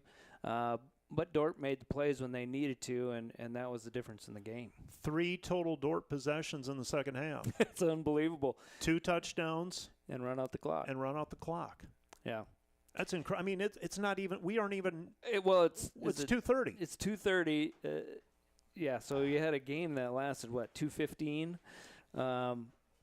Yeah, the clock just never stopped because both teams, not a lot of throwing, not a lot of incomplete passes, not a lot of stoppage in the clock. The thing just kept going, and it was pretty clean. No turnovers. You're right. Turnovers, not a lot of penalties. Very few on. Did Dort have any penalties? None that they accepted. Right. So, yeah, I mean, it was just one of those games that just, boy, that flew by. Usually on a nice day like today, you don't mind being out here and maybe playing a little extra football. But, boy, the game just flew by. Huge win for the Dort defenders this afternoon. 60 plays from scrimmage for the defenders, 424 yards. Dort 51 rushes, 350 yards, and 74 yards of passing offense for the Ottawa Braves. 63 plays from scrimmage, 389, 170 yards passing, 219 rushing. For the defenders, they were led today by we already talked about it. Brendan Piper, 20 carries, 110 yards, 4 touchdowns. Then you had Colson Cruz, 12 carries for 86 yards. Nick Wellen, 9 carries, 64 yards. Preston McCoy, 4 carries for 65 yards. Colson Cruz, 4 of 7 passing, 74 yards. Connor Knopf, 2 catches, 19 yards. Eli Bolden and Caden Harkin, 35 and 20 yards in receptions, respectively. Stephen Linen, 5 of 5 on point after tries. For the defenders, leading tackler Ian McDonald and Tyler Wieringa both had 10 tackles, and McDonald was also in on the pass breakup near the end of the first half. And then you go down to Grant Hickson with 8 tackles, and Dan Jungling also had 8, 4 each for Lucas Huttinga and Matt Bumgars. For the Ottawa Braves, Billy Maples, 13 of 29 passing, 170 yards. He also ran for 69 yards on 12 carries. Winton Ruth, 16 carries, 130 yards, averaged 8.1 yards per carry. Jaden Johnson, 4 catches for 58 yards. Caden Kerr, 3 catches for 60 yards. Ottawa ends their year at 6-6. I think that's going to do it. And said, you're gonna travel to Des Moines next week if that's where we end up, and you said, probably not. Probably not. I think you're making the wise choice there, but although if it's a day like today, weather-wise, I'd probably go just about anywhere. But there's Thanksgiving weekend, a lot of things going on. You might want to check with some other people on that before that happens. So this isn't one I want to make an independent decision on, I don't think. I think that's a wise move. Well, I appreciate the work that you have done this season tremendously. You have educated me on football far beyond what I ever thought I would need to know. And you add a tremendous amount to our broadcasts, and so from the bottom of my heart, thank you. It's been a pleasure this year. Well, thanks, Mike. I appreciate that, and I enjoy working with you up here. It's a lot of fun, and years like this, it's even more fun, right? A lot of good things going on, and excited for this Dort Defender football program and where it's going. And Coach Penner's doing a tremendous job. Another opportunity next week, so that'll be fun to wherever it is, whoever it's against. It's a great opportunity, and I look forward to following from afar, most likely. Sounds good. And thank you, Dort Media Network.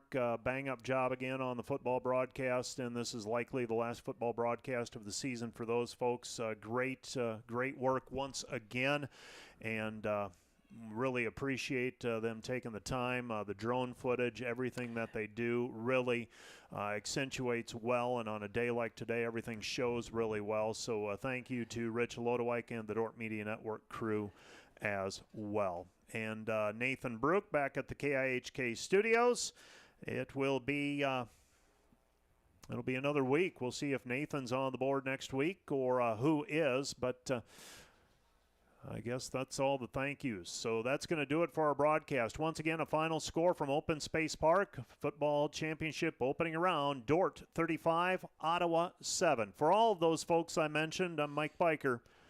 Have a great afternoon.